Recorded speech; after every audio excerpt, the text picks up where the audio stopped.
आज के इस कार्यक्रम में उपस्थित भीलवाड़ा नगर के सभी सम्माननीय नागरिक बंधुओं, माताओं, बहनों, मैं बहुत आभारी हूँ महावीर इंटरनेशनल संस्था का, जिन्होंने ये आयोजन किया है और मुझे आपसे भारत देश की आज की सबसे गंभीरतम समस्याओं में से एक चिकित्सा और स्वास्थ्य पर बात करने का मौका मिला है।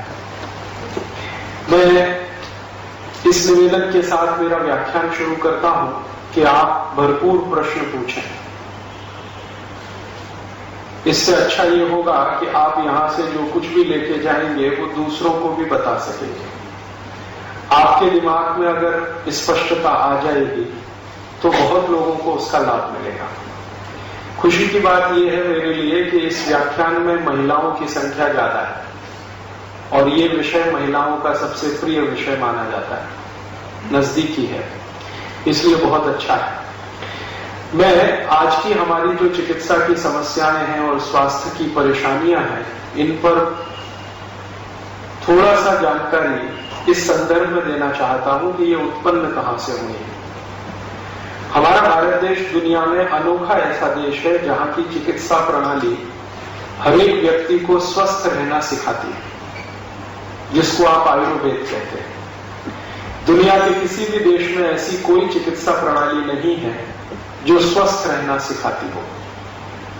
ज्यादातर चिकित्सा प्रणालियां जो दुनिया में चल रही हैं, जिनकी संख्या अभी धीरे धीरे 100 के ऊपर पहुंच गई है, एलोपैथी है, बायोकेमिक है, होम्योपैथी है, मैग्नेट थेरेपी है, ऐसी करीब 100 से ज्यादा चिकित्सा पद्धतियां दुनिया भर में चल रही हैं। इन सभी के मूल में ये है कि आप पहले बीमार पड़ो, फिर हम आपको ठीक करेंगे। हाँ, इसमें शर्त ही ये है कि आप बीमार पड़ो। बिना बीमार पड़े ये चिकित्सा पद्धति आपको कुछ भी मदद नहीं करेगी। लेकिन भारत की जो चिकित्सा पद्धति है, जिसको हम आयुर्वेद कहते हैं, वो अनोखी है पूरी दुनिया में, जो ये कहती है कि बीमार ही मत पड़ो, स्वस्थ रहो। और ये स्वस्थ रहने की कल्पना कितनी ऊंची है हमारी चिकित्सा पद्धति में, इसका एक सूत्र है जो हम बार बार कहते रहते हैं, सर्वे भवन्तु सुखिनः सर्वे सन्तु निरामया सर्वे भद्राणि पश्यन्तु मा कश्चित् दुःखभाग् भवेत्। सब सुखी हो, सब निरोगी हो, कोई दुखी ना हो, ऐसी भावना, ऐसी कल्पना किसी चिकित्सा पद्धति में नहीं है, सिर्फ आयुर्वेद में। आयुर्वेद की ये जो चिकित्सा पद्धति इतनी ऊंची भावना लेकर हजारों वर्षों से इस देश में जो चलकर आई, आखिर उस देश में ऐसी क्या तकलीफ हो गई कि सब बीमार ही बीमार दिखाई देते। जिस देश की भावना इतनी प्रबल और इतनी ऊंची हो, सर्वे भवन्तु सुखिनः, उस देश में अब सब बीमार ही बीमार दिखाई देते। थोड़े दिन पहले मैंने भारत सरकार के स्वास्थ्य मंत्रालय को एक पत्र लिखा था कि भारत में 108 करोड़ लोगों की जनसंख्या है, इसमें स्वस्थ कितने हैं। तो उनका पहले तो एक पत्र आ गया उत्तर के रूप में कि आप पहले ये बताइए स्वस्थ मानेंगे किसको। आयुर्वेद की अगर आप परिभाषा लेंगे स्वस्थ होने की, तो भारत में शायद ही कोई मिलेगा जो स्वस्थ हो। और अगर एलोपैथी की परिभाषा लेंगे तो हो सकता है 20-25 करोड़ लोग स्वस्थ हों, बाकी बीमार हो। लेकिन आयुर्वेद की परिभाषा में तो शायद ही कोई हो, ऐसा उनका पत्र आ गया। तो मैंने उनसे कहा कि अच्छा आप ऐसा करिए, दोनों हिसाब से मुझे बताइए। और मैंने उनसे पूछा कि भारत में सबसे पहली जनगणना हुई थी सन 1881 में, अंग्रेजों के जमाने में, वहां से आप मुझे बताइए कि सन 1881 में जब जनगणना हुई थी तो उस समय कितने स्वस्थ थे, और आज 2001 में जो आखिरी जनगणना अभी तक की हुई है उस समय कितने स्वस्थ हैं। तो सरकार की ओर से कहा गया कि ये तो बड़ा मुश्किल प्रश्न है, आपको इसका उत्तर मिलने में बहुत समय लगेगा, क्योंकि पुराने आंकड़े निकालना वो समय का काम है। हमने कहा ठीक है, चलेगा, मुझे कोई जल्दी नहीं है। बहुत दिन के बाद उनका एक और पत्र आ गया कि अभी आप ऐसा करिए कि संसद की पुस्तकालय में चले जाइए, लाइब्रेरी में चले जाइए, वहां पर ये सेक्शन है, वहां से आप खुद डॉक्यूमेंट्स देख के पता कर लीजिए। हमारे पास इतनी फुर्सत नहीं है कि आपके इस प्रश्न का हम उत्तर दे सकें, क्योंकि हम सब बहुत व्यस्त हैं। मैं चला गया, हमारे एक परिचित मित्र सांसद हैं, उनसे कहा कि मेरा एक पास बनवाइए, मैं लाइब्रेरी जरा देखना चाहता हूं पार्लियामेंट की। पहले भी मैं बहुत बार गया हूं। तो वहां की लाइब्रेरी में जाके जब 1881 के रिकॉर्ड्स मैंने निकाले तो उनका देखकर सामान्य समझ जो बनी मेरी कि अगर हम मान लें उस समय भारत की जनसंख्या लगभग 20 करोड़ थी, लेकिन 20 करोड़ की जनसंख्या में अगर हिसाब ऐसा निकालें, 5 आदमी अगर एक परिवार में रहते हो, 5 व्यक्ति एक परिवार में रहते हो, तो उसमें से 4 स्वस्थ थे। ये मैं आयुर्वेद की परिभाषा से बोल रहा हूं। स्व में स्थित होना स्वस्थ, ये आयुर्वेद कहता, अपने में आप स्थित हो, आपको किसी भी चीज से, किसी भी वातावरण की प्रतिकूलता से आपके ऊपर कोई दुष्परिणाम न होता हो तो आप स्वस्थ हैं, मन से भी और तन से भी, दोनों स्तर पर, आत्मा के स्तर पर भी। तो उस समय 20 करोड़ की आबादी हमारे देश की, और 5 में से 4 लोग स्वस्थ। इसका मतलब जब हम गुलाम थे तो शायद ज्यादा बेहतर थे। फिर उसके बाद 2001 की जनसंख्या हमारी है लगभग 103 करोड़, 104 करोड़, अब हो गई है 2006 में 108 करोड़। तो अब हमारे यहां स्थिति यह है कि 5 में से 4 बीमार,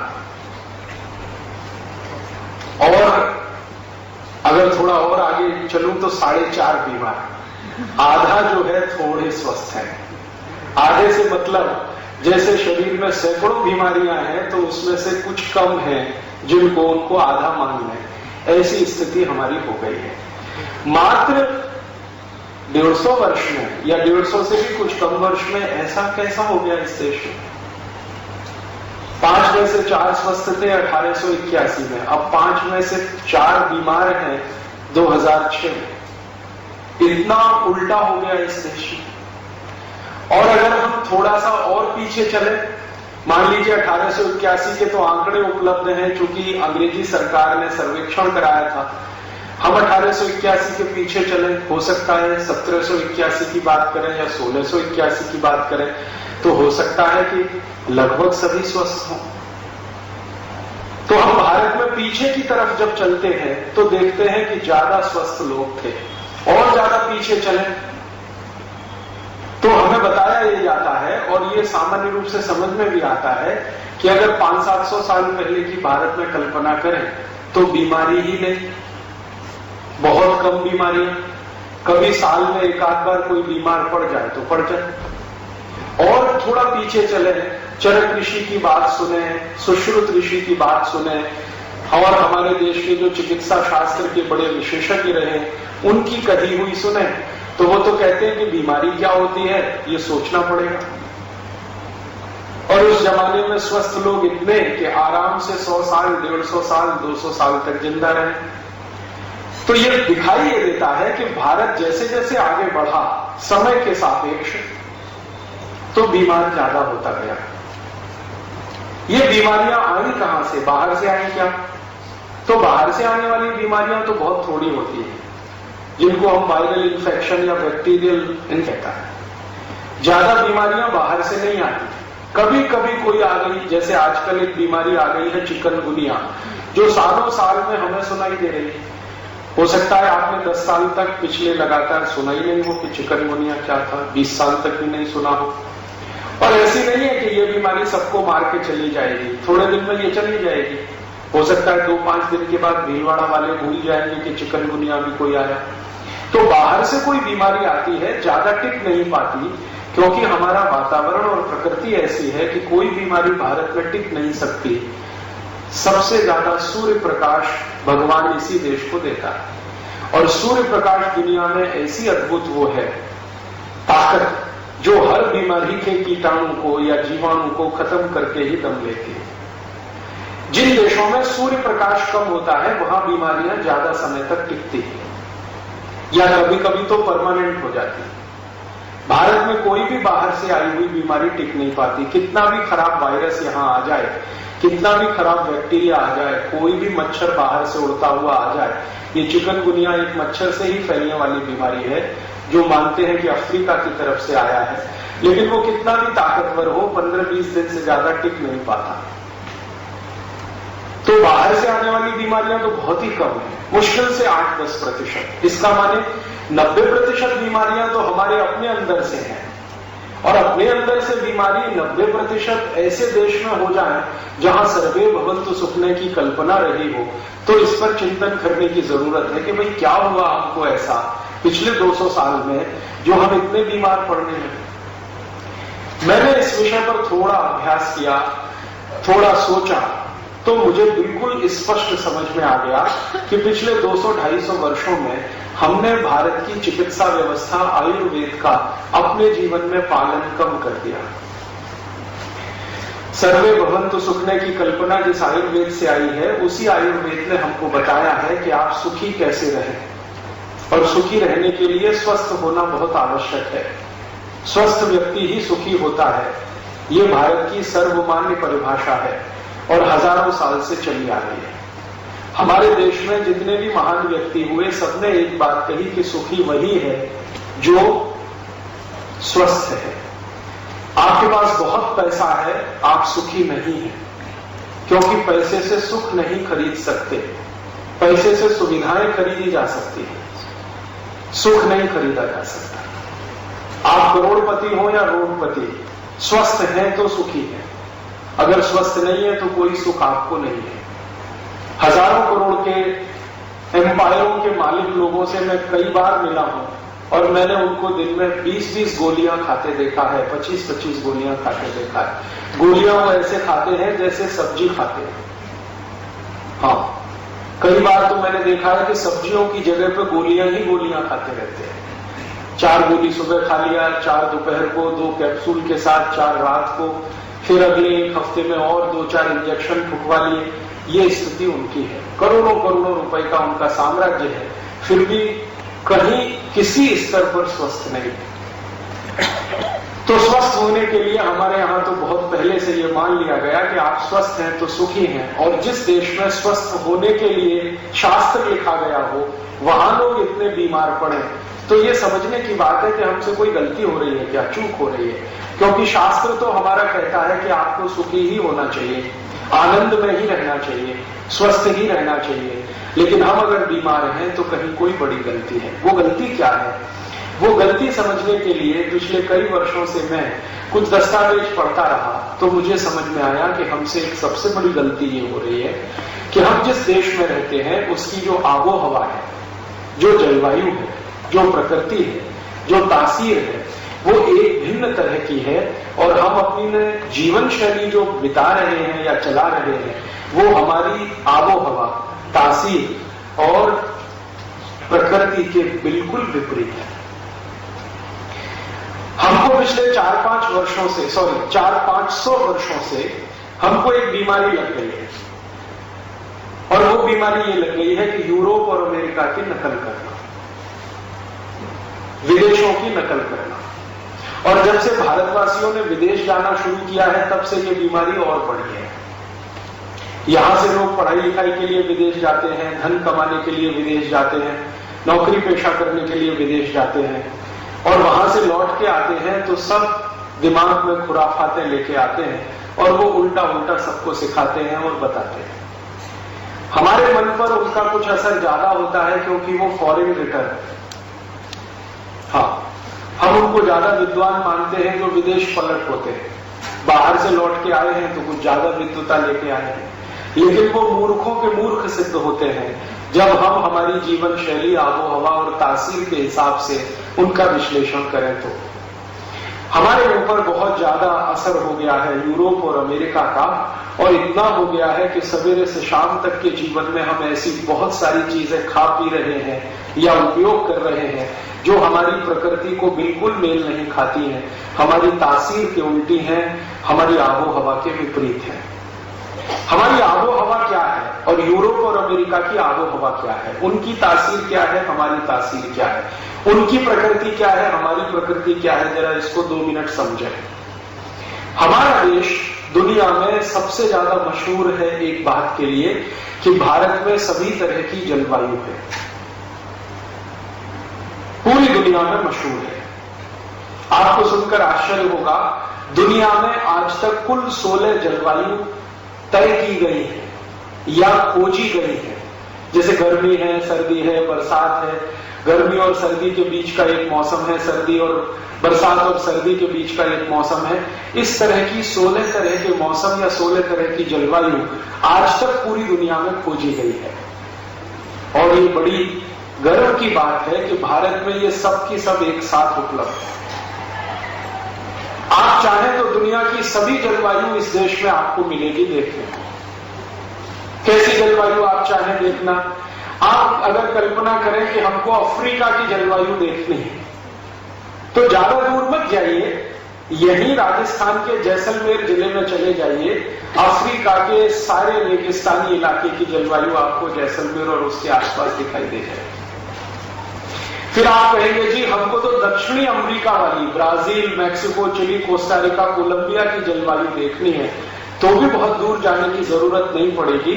दक्षिण भारत में कर्नाटक में कुछ एक इलाका है जिसको पहाड़ी इलाका कहते हैं, कुर्ग के आसपास का, वहां चले जाइए तो ब्राजील, मैक्सिको, चिली, कोस्टारिका की जलवायु आपको वहां मिल जाएगी।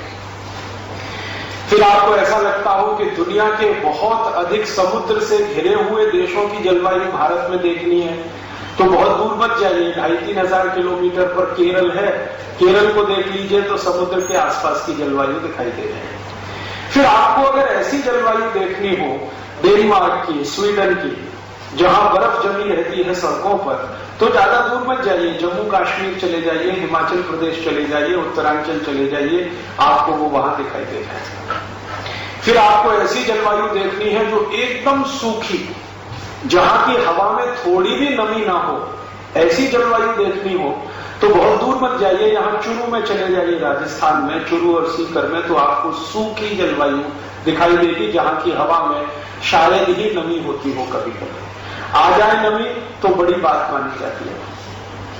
आपको अगर कीचड़ प्रधान जलवायु देखनी हो, जहां जैसे ऑस्ट्रेलिया, न्यूजीलैंड है ना, वहां बहुत कीचड़ है, तो ऐसी कोई जलवायु आपको देखनी हो तो बहुत दूर जाने की जरूरत नहीं है, भारत के हर शहर में उपलब्ध है। हाँ, जरूरत नहीं कहीं दूर जाने की, क्योंकि नालियों की सफाई ही नहीं होती है, तो वो हर जगह उपलब्ध है। आपको जो देखना हो यहां सब है भारत। और बहुत दिन से भारत के बारे में मैं ये सोचता रहा कि ये चक्कर क्या है। दुनिया में 16 तरह के क्लाइमेट जोन्स माने जाते हैं, वो सबके सब भारत में हैं, तो शायद भगवान की कोई कृपा है। दुनिया के जो दूसरे बड़े देश जिनको हम अमेरिका कहें, Germany, France, Sweden, Switzerland, Denmark, Norway, किसी भी देश में 2 से ज्यादा क्लाइमेट जोन नहीं है। 23 देश हैं यूरोप के जो बहुत नजदीक नजदीक बसे हुए हैं, वहां तो 2 ही क्लाइमेट जोन है, एक ठंड है और एक भयंकर ठंड है, इसके अलावा तीसरी कोई चीज नहीं है। अफ्रीका में चले जाइए तो 2 ही क्लाइमेट जोन है, एक गर्मी है और एक भयंकर गर्मी है। अगर आप लैटिन अमेरिका में जाएं, ब्राजील और मैक्सिको में, तो वहां 2 ही मौसम है, एक बरसात है और एक भयंकर बरसात है। कुछ कुछ देश तो ऐसे हैं जहां 8 महीने पानी बरसता ही रहता है। भारत में भी गोवा में चले जाइए, 8 महीने पानी बरसता रहता है। तो हर देश के बारे में जब ये कहा जाता है भौगोलिक स्तर पर कि ये देश का क्लाइमेट जोन ऐसा, ये देश का क्लाइमेट जोन ऐसा, भारत के बारे में ये कहा जाता है कि सब क्लाइमेट जोन इस देश में है। इसलिए भारत के क्लाइमेट जोन को परिभाषित करने के लिए एक शब्द है समशीतोष्ण। यहां सब कुछ सम है, विषम कुछ भी नहीं है, असम कुछ भी नहीं है, सब सम है, बराबर है। गर्मी आएगी तो बराबर आएगी, बरसात आएगी तो बराबर आएगी, सर्दी आएगी तो बराबर आएगी, बसंत ऋतु आएगी तो बराबर आएगी, शिशिर ऋतु आएगी तो बराबर आएगी। यहां जो भी कुछ है वो बराबर है। तो बराबर है इसलिए दुनिया के भूगोल शास्त्रियों के बीच में या मौसम विज्ञान का अध्ययन करने वालों के बीच में भारत सबसे ऊंचा देश माना जाता है कि ये देश कुछ अद्भुत है। ये जो अद्भुत है हमारा देश, इसके पीछे का कारण क्या है? कैसे हुआ है कि भगवान ने या प्रकृति ने हमको ये सब तरह की जलवायु दी है और बराबर मात्रा में दी है? इसका सबसे बड़ा कारण है कि भारत दुनिया का अकेला देश है जहां सबसे पहले सूर्य निकलता है और सबसे अंत में सूर्य छिपता है। अर्थात इस देश को सूर्य का प्रकाश सबसे ज्यादा मिलता है। अगर आप साल के 365 दिनों को गिने तो शायद ही 3-4 दिन ऐसे जाएंगे इस देश में जब आपको सूर्य दिखाई ना दे, वरना हर दिन आपको सूर्य का प्रकाश मिलेगा, भरपूर मिलेगा। दूसरे देशों की तरफ चले, अमेरिका और यूरोप और उसके आसपास के देश, तो वो बहुत गरीब है इस मामले में कि उनको साल में मुश्किल से 15-20 दिन या बहुत अधिक तो 1 महीना सूर्य का प्रकाश मिलता है, बाकी तो सूर्य निकलता ही नहीं। निकलता है तो प्रकाश नहीं मिलता है। यूरोप में कई देश ऐसे हैं जहां का तापमान न्यूनतम 40 डिग्री ऋणात्मक होता है, -40 डिग्री सेंटीग्रेड। और जिन देशों में शून्य के नीचे 40 डिग्री तापमान चला जाए, आपको कल्पना है जब चुरू का तापमान 0 डिग्री आ जाता है, हर साल आता है, तो कैसी कड़कड़ाती ठंड पड़ती है पूरे राजस्थान और भारत में। अब जरा कल्पना करो कि इससे भी 40 गुना नीचे तापमान चला जाए तो लोगों का क्या हाल होगा।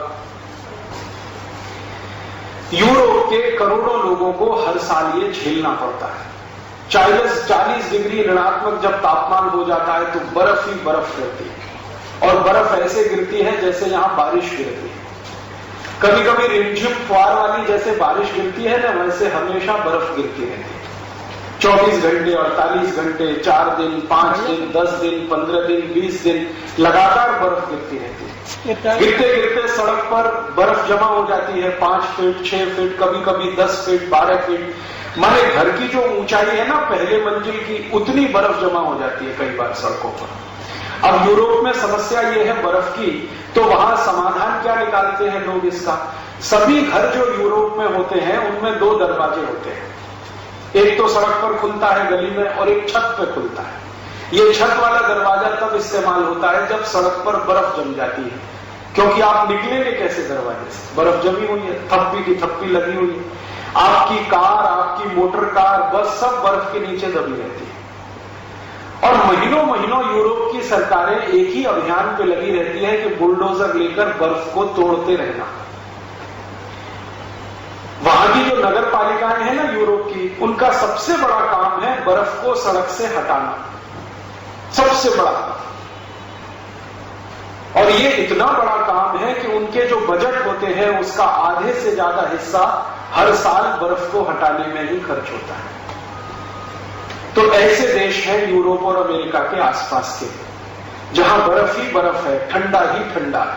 और 1-2 दिन नहीं है, 1 महीने, 2 महीने, 3 महीने, 7 महीने, 8 महीने, 9 महीने लगातार। 9 महीने के बाद कभी थोड़ा सूर्य प्रकाश निकलना शुरू होता है, बर्फ थोड़ी बहुत पिघलती है, पिघल के वो पानी बनती है, उसको वो इकट्ठा करते हैं, उसी को पीते हैं, उसी से नहाते हैं।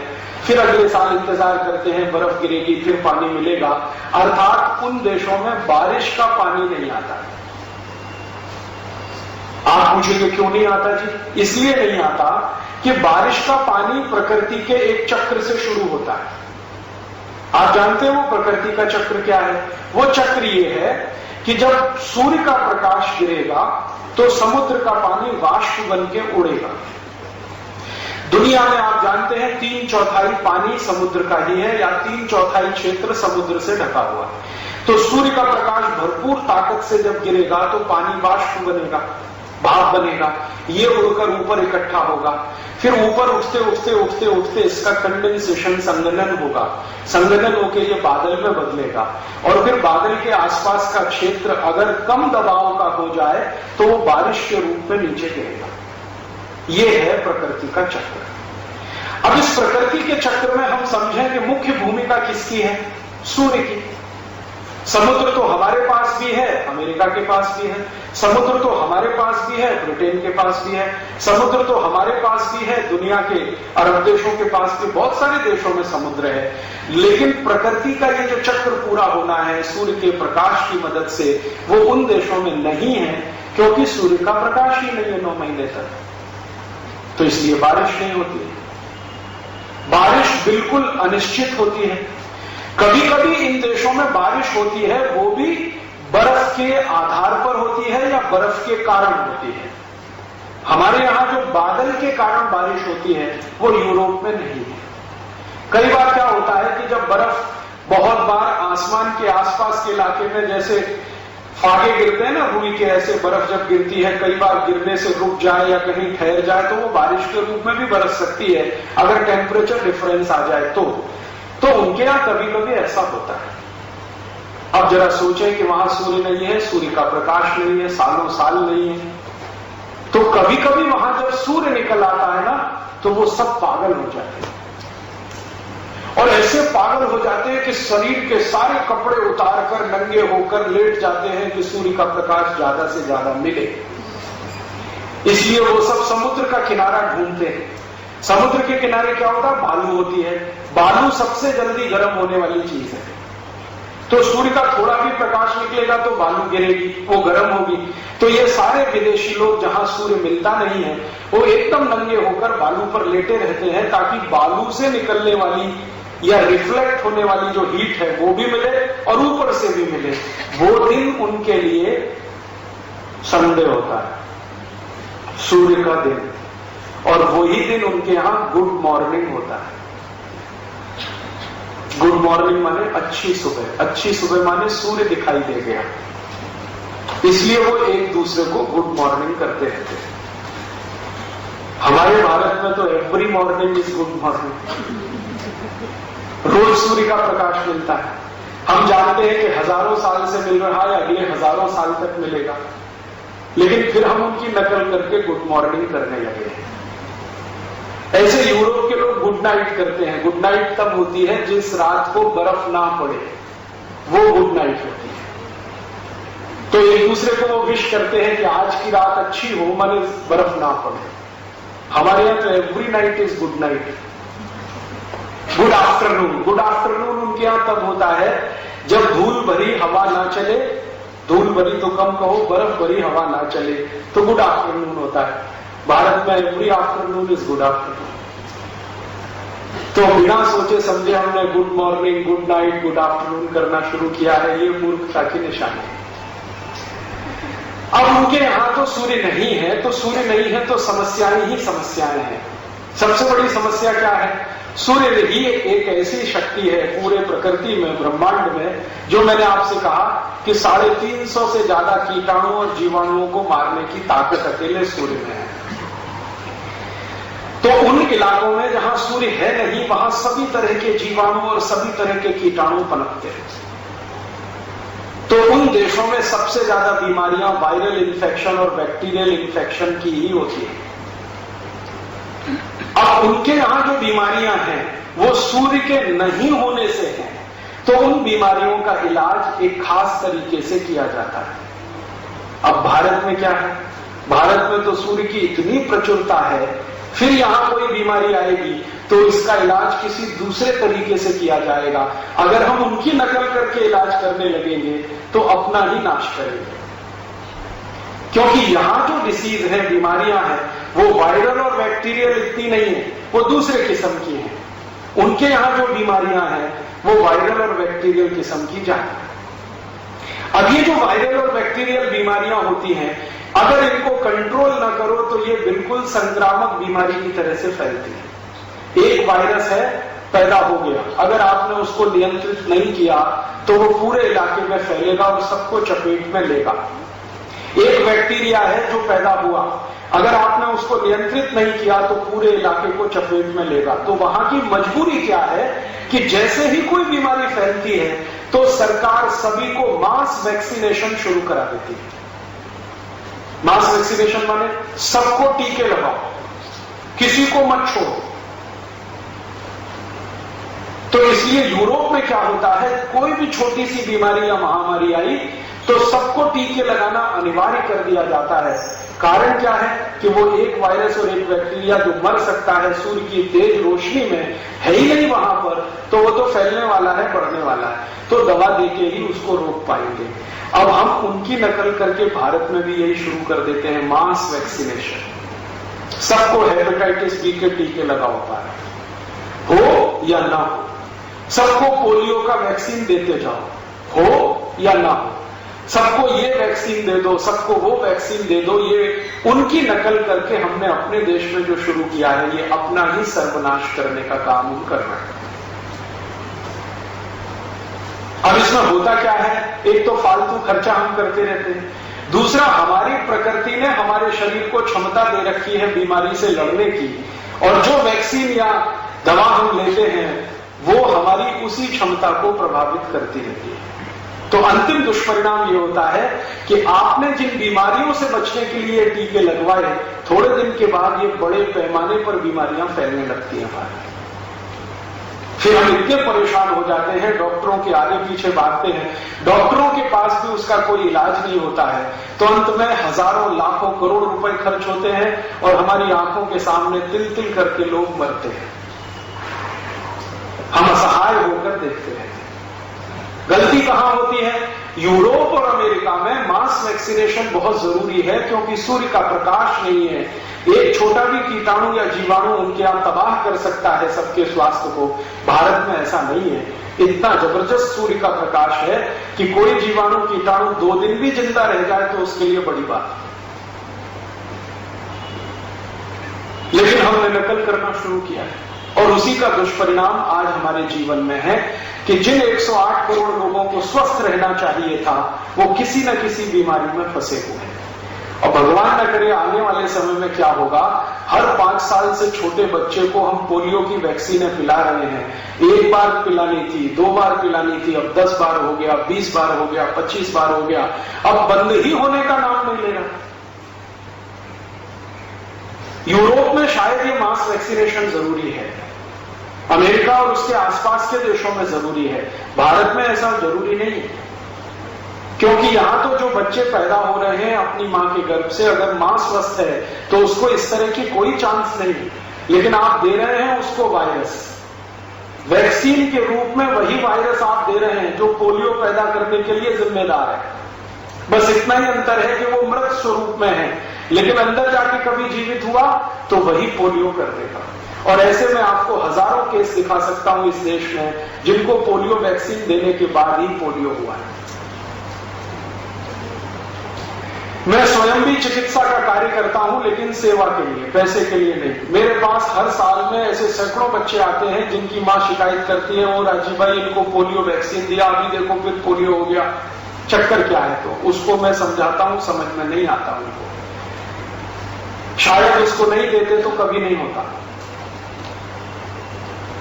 कम से कम मेरी जनरेशन में जितने लोगों को मैं जानता हूं किसी ने पोलियो वैक्सीन नहीं लिया, हम में से तो किसी को पोलियो नहीं हो गया। कारण क्या है? हमको बचाने वाला सूर्य है, हर दिन है, और गर्मियों में जब सूर्य का तापमान 50 डिग्री चला जाता है तो आप तो परेशान होते हैं गर्मी से, लेकिन वो अच्छा है क्योंकि वो 50 डिग्री तक पहुंचकर सब जीवाणु कीटाणुओं को साफ कर देगा। हमें ऐसी कोई जरूरत नहीं है, लेकिन अंधाधुंध बिना सोचे, बिना विचारे, बिना समझे हम ये सब कर रहे हैं, उसके दुष्परिणाम में बीमारियां बढ़ रही हैं।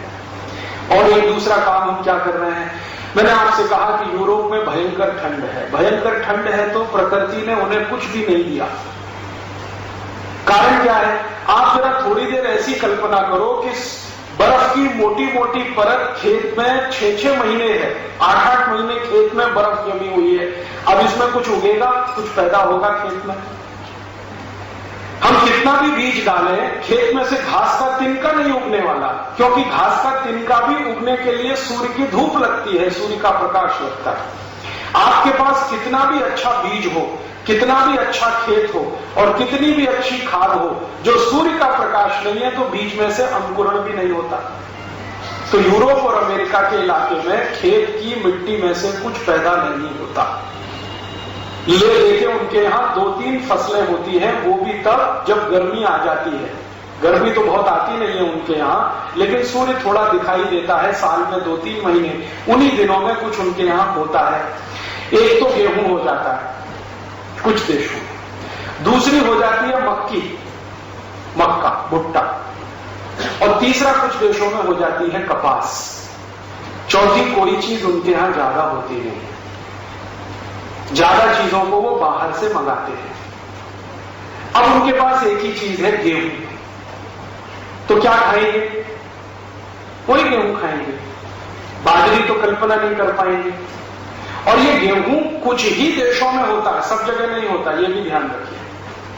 भारत में 6,32,000 गांव हैं। सरकार के आंकड़े बताते हैं कि कुछ गांवों के हिस्से 2 कर दिए हैं, तो अब उनकी संख्या 8,32,000 के आसपास है। भारत के 8,32,000 गांव में कहीं भी चले जाइए, किसी भी गांव में गेहूं हो जाएगा। कहीं भी चले जाइए, किसी भी गांव में मक्की आ जाएगी, कहीं भी चले जाइए बाजरा हो जाएगा, कहीं भी चले जाइए धान हो जाएगा। राजस्थान के कुछ इलाकों को छोड़कर जहां बहुत सूखा है, बाकी बहुत सारी जगह धान हो जाएगा, दालें हो जाएंगी, अरहर की दाल, मूंग की दाल, मसूर की दाल, उड़द की दाल, सब तरह की दालें हो जाएंगी, सरसों हो जाएगी, तिल हो जाएगा। माने जो कुछ हमें जीवन में चाहिए वो सब हिंदुस्तान के लगभग सभी गांवों में हो जाएगा। यूरोप में ऐसा नहीं है। यूरोप की तो सबसे बड़ी मजबूरी ये है कि गेहूं कुछ इलाके में होगा, मक्की कुछ दूसरे इलाके में होगी, कपास किसी तीसरे इलाके में होगी। सब्जियां होने की कल्पना उनके देश में हो नहीं पाती, क्योंकि सब्जियों को होने के लिए सबसे ज्यादा सूर्य का प्रकाश लगता है, और ज्यादा सूर्य का प्रकाश मिल नहीं पाता तो सब्जियां हो नहीं पाती, थोड़ी बहुत दाल वाल हो जाती है। जो धान्य में पतली बाल निकलती है ना, पतली, जिसका स्टेम बहुत पतला है, तना, वो तो वहां हो जाएगा ले देके, थोड़ा भी मोटा हुआ नहीं हो सकता, क्योंकि सूर्य का प्रकाश ज्यादा चाहिए। तो उनके यहां सब चीज सब जगह नहीं होती, कुछ ही चीजें कुछ जगह होती हैं, तो इन चीजों को ही खाना उनकी मजबूरी है। अब उनके यहां गेहूं है, तो गेहूं को ही वो खाएंगे, उसके अलावा तो कोई कल्पना नहीं आएगी। और गेहूं को खाने के लिए कुछ बनाना पड़ेगा, प्रिपरेशन करना पड़ेगा, तो ठंडी के कारण ज्यादा प्रिपरेशन भी नहीं हो सकती। जैसे मैं आपको एक कल्पना बताऊं, आप तो तुरंत समझ जाएंगे। आपने गेहूं का आटा गूंथना शुरू किया, कल्पना करिए, अचानक से तापमान 0 के नीचे चला गया, तो आटा ही नहीं गूंथ पाएंगे आप। आपकी जो उंगलियां हैं ना, एकदम जाम हो जाएगी, इनमें फ्लेक्सिबिलिटी चली जाएगी। और 0 के नीचे 5 डिग्री गया, 10 डिग्री गया, तो ये तो हिलाना भी मुश्किल हो जाएगा हाथ का। और जो आटे में पानी मिलाया है वो तो कुछ और ही हो जाएगा, वो पानी ही बर्फ हो जाएगा। आटा को बर्फ में कैसे मिलाएंगे? तो रोटी नहीं बनेगी। इसलिए यूरोप में कोई रोटी बनाना नहीं जानता, रोटी नहीं बना पाते। गेहूं है, गेहूं का आटा है, लेकिन रोटी बनाना नहीं है उनके यहां, जानता भी नहीं है, क्योंकि उनकी प्रकृति मजबूर करती है उनको कि तुम बना ही नहीं सकते रोटी। रोटी तो उन्हीं देशों में बन सकती है जहां तापमान समशीतोष्ण होता है, उंगलियां भी काम करती रहे, हाथ की कलाइयां भी काम करती रहे, आटा और पानी का बैलेंस बना रहे, तो रोटी बनने का काम शुरू हो सकता है। उनके यहां तो संभव नहीं है। तो वो करते क्या है, आटे को सड़ाते, जिसको आप कहते हैं ना फर्मेंटेशन, फर्मेंटेड करते हैं। और सड़े हुए आटे में से सिर्फ पाव रोटी ही बन सकती है, रोटी नहीं बन सकती। सड़े हुए आटे में से डबल रोटी ही बन सकती है, रोटी नहीं बन सकती, चपाती नहीं बन सकती। तो वो बेचारे मजबूर हैं कि आटे को सड़ाएं और सड़ने के लिए बड़े बड़े टैंक बनाएं, उन टैंकों का टेम्परेचर मेंटेन करें, बाहर की दुनिया से उन टैंकों को काट के रखें, क्योंकि फर्मेंटेशन के लिए भी थोड़ी गर्मी लगती है। तो वहां क्या होता है, बड़ी बड़ी फैक्ट्रियां होती हैं जहां गेहूं भेजा जाता है, और उन फैक्ट्रियों के अंदर आप कभी जाके देखें तो आटे को सड़ाया जाता है, टैंकों में भर के रखा जाता है, और वो आटा 2 दिन, 5 दिन, 10 दिन सड़ता रहता है। आंखों से, खुली आंखों से देखें तो उसमें कीड़े बदबदाते रहते हैं, छोटे छोटे, कई बार, जो उनके इलाकों में बहुत होते हैं। फिर उन्हीं कीड़ों को आटे के साथ मैश कर दिया जाता है, फिर उसी से पाव रोटी बन जाती है। अब उस पाव रोटी को ही खाना है सवेरे, दोपहर, शाम, चौथी जब भी भूख लगे, क्योंकि और कुछ है नहीं खाने के। तो उन्होंने पाव रोटी के कई प्रिपरेशन बनाए हैं। पाव रोटी को बीच में से काटो, इसमें कुछ सलाद लगा दो, पाव रोटी को बीच में से काटो, इसमें कुछ मक्खन लगा दो, पाव रोटी को बीच में से काटो, इसमें गाजर, मूली, ककड़ी भर दो, पाव रोटी को बीच में से काटो तो इसमें कुछ सॉस भर दो, और उन्हीं को कुछ कुछ नाम है दे दिए, pizza, burger, hot dog, cold dog, chowmein है, वो सब पाव रोटी ही। अब दूसरी समस्या क्या है कि ये जो गेहूं का आटा वो सड़ा के पाव रोटी या डबल रोटी बना लेते हैं, अब ये वही खा सकते हैं और पचा भी सकते हैं, क्योंकि जिनके वातावरण और तापमान का प्रकृति के हिसाब से मेल बैठता है ना, वही उसको खा पी के पचा भी सकते हैं। आपके तो बस की बात नहीं है। हालांकि आजकल वहां के भी डॉक्टर कह रहे हैं कि ये अब आसानी से पच नहीं रहा, क्योंकि आपके पेट में जो सिस्टम है भोजन को पचाने का, वो सूर्य के साथ जुड़ा हुआ है। आपने सुना है भारत के बड़े बड़े वैद्यों के मुंह से, चिकित्सकों के मुंह से, कि देखो भाई, खाना रात हो जाए तो नहीं खाना। आप में तो बहुत सारे जैन समाज की माताएं बहनें, आप तो जल्दी समझ जाएंगी। रात्रि भोजन का त्याग करना, नहीं खाना। क्यों? पचेगा नहीं। क्यों? क्योंकि सूर्य और नाड़ी दोनों एक दूसरे से जुड़े हैं। सूर्य का प्रकाश है तो जठराग्नि प्रदीप्त है, जठराग्नि प्रदीप्त है तो जूस बन रहे हैं, तो भोजन के पचने की क्रिया हो रही है। लेकिन उनकी सोचो, जहां 9 महीने सूर्य ही नहीं है, अब उनकी जठराग्नि कैसी होगी, या उनके पेट में पैदा होने वाले जूसेस कैसे होंगे? तो वो बेचारे बहुत तकलीफ में रहते हैं। तो उनके यहां क्या करना पड़ता है कि जूसेस पैदा होने में सूर्य के प्रकाश की जो मदद चाहिए वो तो मिलती नहीं है, क्योंकि हीट चाहिए, हीट तो मिलती नहीं है। तो खाने के पहले थोड़ी शराब पिएंगे, खाने के बाद थोड़ी शराब पिएंगे, ताकि थोड़ी हीट तो आए, थोड़े जूसेस तो बने। क्योंकि पेट में भोजन को पचाने के लिए हाइड्रोक्लोरिक एसिड का फॉर्मेशन होता है, वो बिना गर्मी के बन ही नहीं सकता। हमारे यहां तो शरीर गर्म है क्योंकि वातावरण गर्म है, उनके यहां तो बर्फ पड़ रही है तो शरीर भी ठंडा है। जैसी बर्फ ठंडी है वैसे शरीर उनका ठंडा है। अब पेट में HCl का निर्माण नहीं हो रहा है, तो वो बेचारे कहेंगे कि भैया थोड़ी ब्रांडी पी लो पहले खाने के पहले, थोड़ी बियर पी लो, थोड़ी कॉन्यैक पी लो। कॉन्यैक एक तरह की शराब का नाम है जो यूरोप में सबसे ज्यादा पी जाती है, क्योंकि यही एक शराब है जिसको पीने के बाद थोड़ा जूस बनेगा तो आपने जो सड़े मैदे की पाव रोटी खाई है वो थोड़ी बहुत पचेगी, और अगर आप ये नहीं पी पाए तो पचना सवाल ही नहीं। तो अब वहां रहने वाले हर आदमी को बियर पीना जरूरी, शराब पीना जरूरी, कॉन्यैक पीना जरूरी। अब हम बिना सोचे समझे उनकी नकल करके खुद बियर पीना शुरू कर दें, शराब पीना शुरू कर दें, कॉन्यैक पीना शुरू कर दें, तो हमारा तो सर्वनाश। क्योंकि यहां तो वैसे ही पेट में गर्मी बहुत है, क्योंकि सूर्य की गर्मी बहुत है, ऊपर से बियर पी के और गर्म करोगे तो मरना ही है यहां पे। तो बिना सोचे समझे, बिना अकल के अगर हम उनकी नकल करें तो बीमारी ही बीमारी। अब तीसरी किस्सा बताता हूं कि चूंकि वहां ठंड बहुत है तो सब्जी नहीं बन सकती। सब्जी पकेगी कैसे? बॉइलिंग पॉइंट चाहिए ना, उबाल का तो बिंदु चाहिए। दाल को पकाना हो तो दाल नहीं पकेगी, सब्जी बनानी हो तो सब्जी नहीं पकेगी। तो वहां क्या होता है, सभी सब्जियां डिब्बे में बंद होके आती है, और डिब्बे बंद सब्जियों को प्लेट में निकाल के वो खाते। अब डिब्बा बंद सब्जी की विशेषता यह है कि उसमें नमक मिला के नहीं डाल सकते डिब्बे में, नहीं तो खराब हो जाती है, तो नमक ऊपर से मिलाना पड़ता है।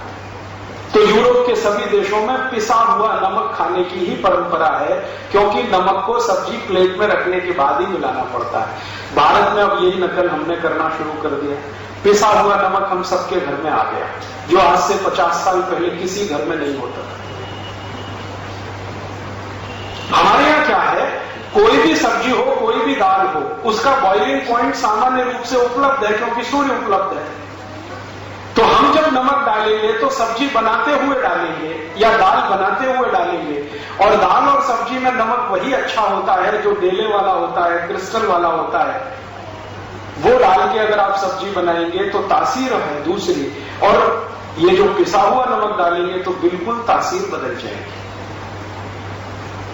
और ये छोटी छोटी बातें जैसे ही बदलना शुरू करती हैं तो फिर बीमारियां आपके शरीर में घर करना शुरू करती हैं। मैं आपको एक छोटी सी बात बताता हूं, जो पिसा हुआ नमक खाना आप शुरू कर दीजिए, अपने ही घर में एक एक्सपेरिमेंट कर लीजिए। 2 बच्चे अगर आपके पास हैं, एक को रोज पिसा हुआ नमक खिलाइए और एक बच्चे को वो डेले वाला नमक सब्जी में डालते हुए, उबालते हुए खिलाइए। जो बच्चा डेले वाला नमक खाएगा वो ज्यादा स्वस्थ रहेगा, जिसको पिसा हुआ नमक दे रहे हैं वो हर समय बीमार रहेगा। कारण क्या है? आप पूछेंगे जी कारण क्या है? सब्जी को उबालते समय, दाल को उबालते समय जो नमक आपने डाला है, तो नमक भी उबल रहा है सब्जी के साथ, दाल के साथ। तो उसकी जो इंप्योरिटीज हैं, जो उसमें से शुद्धता नहीं है, अशुद्धता है, वो गर्म पानी के साथ कम होती जा रही है। और यहां पिसा हुआ नमक डाल दिया है तो सारी अशुद्धता के साथ गया है और आपको कुछ ना कुछ तकलीफ देने ही वाला है। और ये तकलीफ जानते हैं क्या आती है? आजकल ज्यादातर माताओं बहनों से मैं एक ही शिकायत सुनता हूं, और राजीव भाई हमको थायराइड की समस्या हो गई। ये थायराइड उन सभी को होने वाला है जो पिसा हुआ नमक खाएंगे।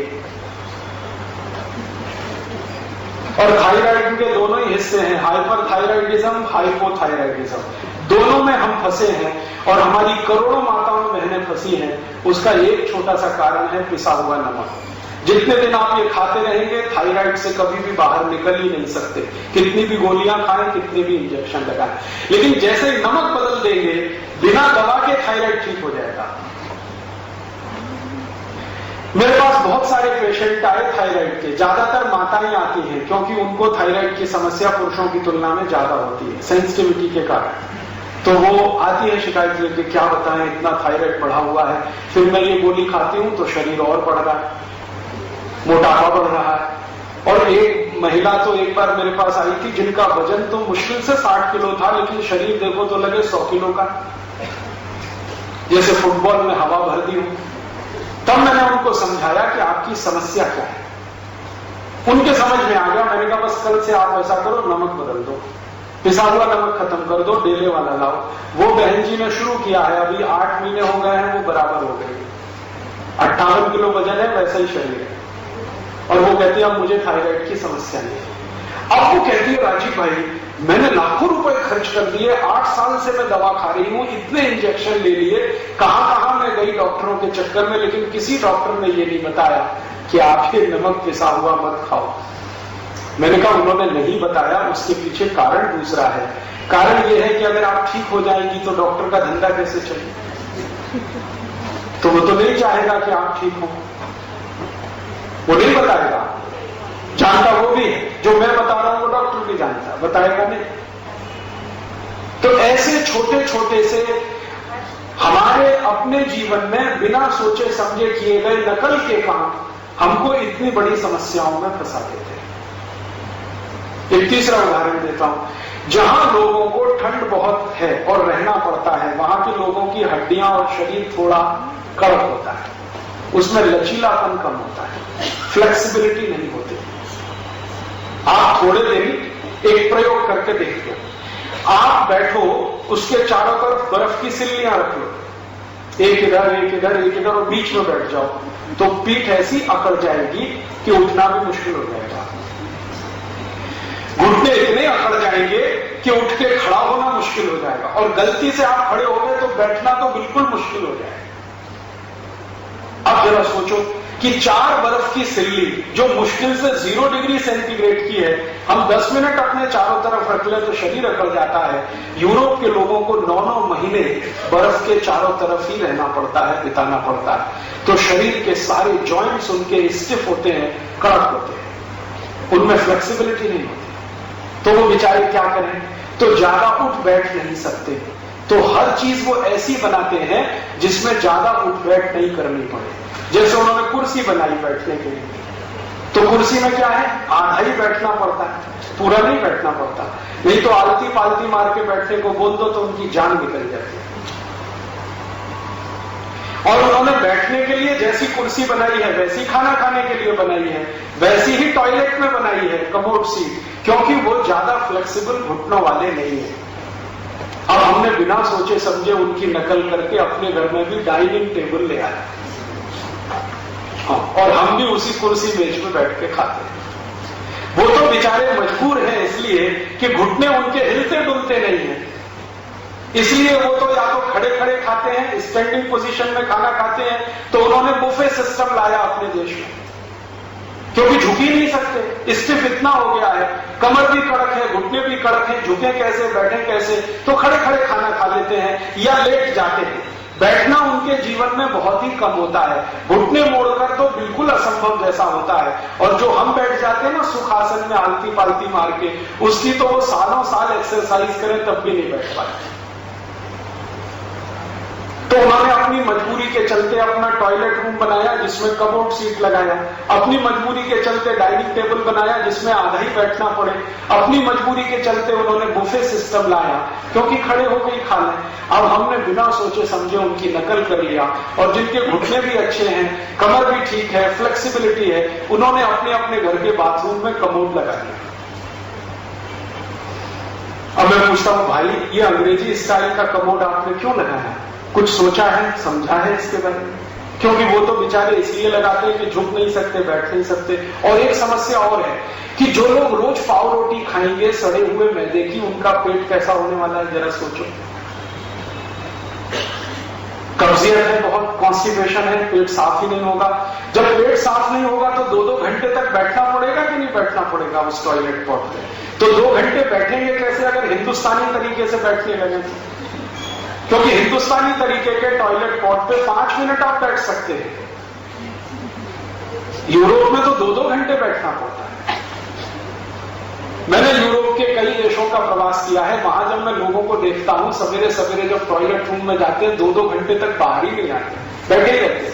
फिर उनको पूछो भाई क्यों नहीं आते, तो कहते हैं न्यूज़पेपर पढ़ते रहते हैं। क्यों पढ़ते हो न्यूज़पेपर? टट्टी साफ नहीं होती, संडास नहीं होती, पेट साफ नहीं होता, इंतजार करना पड़ता है, जोर लगाना पड़ता है, कभी कभी गाना भी गाते रहते हैं, मेरे सपनों की रानी कभी आई, वो आती नहीं है। ये उनकी सबसे बड़ी समस्या है।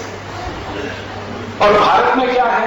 भारत का खान पीन ऐसा है और सूर्य के प्रकाश से पाचन का तंत्र ऐसा है कि टॉयलेट रूम में 5 मिनट से ज्यादा बैठने की जरूरत नहीं है।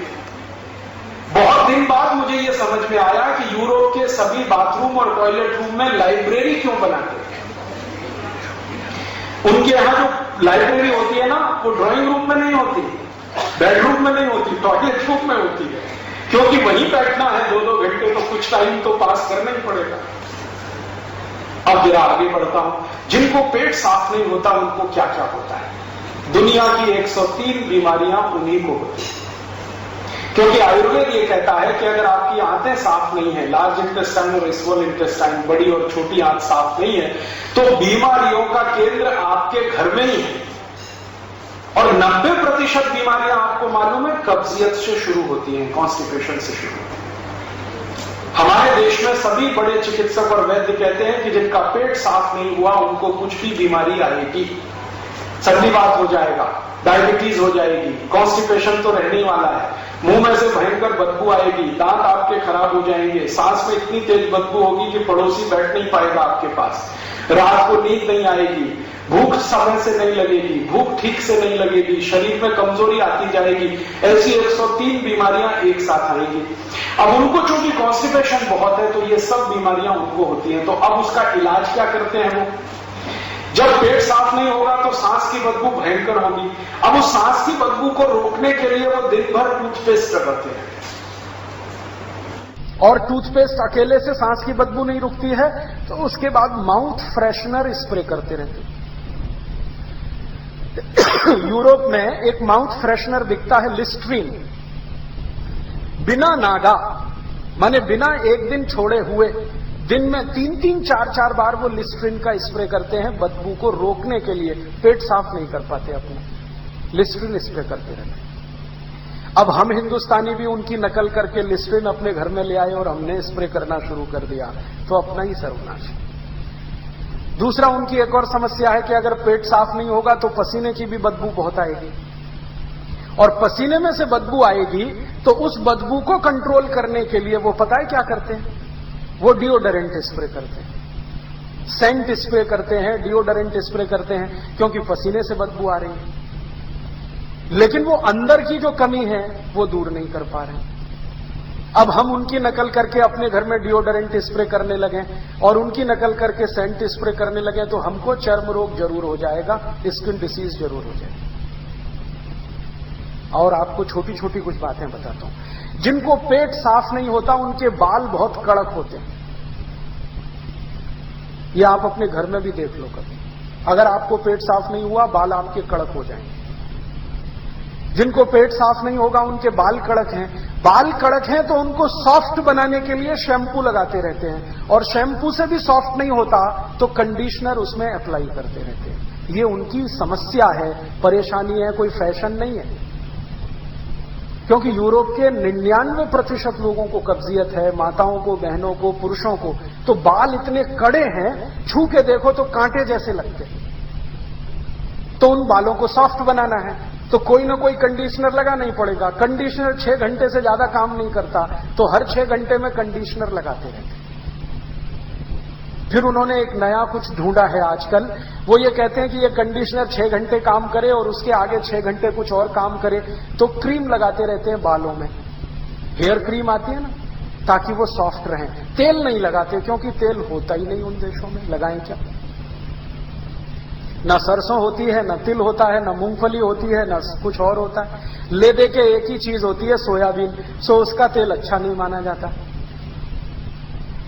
तो वो बिल क्रीम लगाएंगे या हेयर क्रीम लगाएंगे, कंडीशनर लगाएंगे, शैम्पू लगाएंगे, क्योंकि बाल बहुत ही कड़क हैं। अब हम क्या कर रहे हैं, उनकी नकल अंधाधुंध करके अपने अपने बालों में थोप रहे हैं शैम्पू, हेयर कंडीशनर और पता नहीं क्या क्या। तो अंतिम परिणाम यह है कि बाल के गुच्छे टूट रहे हैं। बस कम से कम ऐसी हजारों माताएं बहनें आती हैं जो कहती है, राजीव भाई बाल टूटते हैं, कुछ दवा बताओ। मैं कहता हूं शैम्पू और कंडीशनर बंद कर दो, तो वो तो बंद नहीं कर सकते। तो मैं कहता हूं माफ करो, मैं आपका इलाज नहीं कर सकता, क्योंकि आप हेयर कंडीशनर शैम्पू लगाते रहो, बाल तोड़ने का तो वो कहानी है, फिर आप मेरी दवा खाओ, उससे कुछ होने वाला नहीं। और जिनके शरीर में बहुत ज्यादा कॉन्स्टिपेशन होगा, कब्जियत होगी, उनकी त्वचा भी बहुत कड़क रहती है, रफ रहती है। और स्किन चूंकि रफ रहती है तो कोई ना कोई उनको कोल्ड क्रीम चाहिए जो स्किन को सॉफ्ट बनाए, तो इसलिए वो कोल्ड क्रीम लगाते रहते हैं। लेकिन वो भी थोड़े ही समय काम करती है, 6-8 घंटे से ज्यादा कोई कोल्ड क्रीम भी काम नहीं करती स्किन पे। तो हर 6-8 घंटे के बाद वो कोल्ड क्रीम पोतते रहते हैं।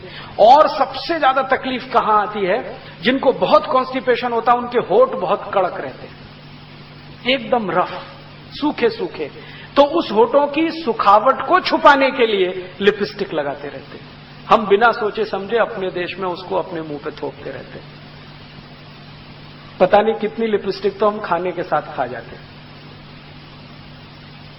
क्योंकि आप कितना भी बचा के खाएं वो तो जाने ही वाली है। तो देखिए, एक अंधभक्ति या बिना सोचे समझे की गई नकल कितने तकलीफ का कारण बनती है इस देश में। अब वो जो कुछ भी करते हैं यूरोप और अमेरिका वाले, वो अपनी ठंड से बचाव के लिए करते हैं, जितना कर पाते हैं। अब उनके यहां ठंड बहुत है तो कपड़े भी ऐसे ही पहनने पड़ेंगे, टाई लगानी पड़ेगी, 3 पीस सूट पहनना पड़ेगा। और आप देखेंगे ना, महिलाएं वो ऊपर तक के स्लीव्स पहनती हैं, मोजे पहनती हैं, क्योंकि उनको ठंड से बचना है।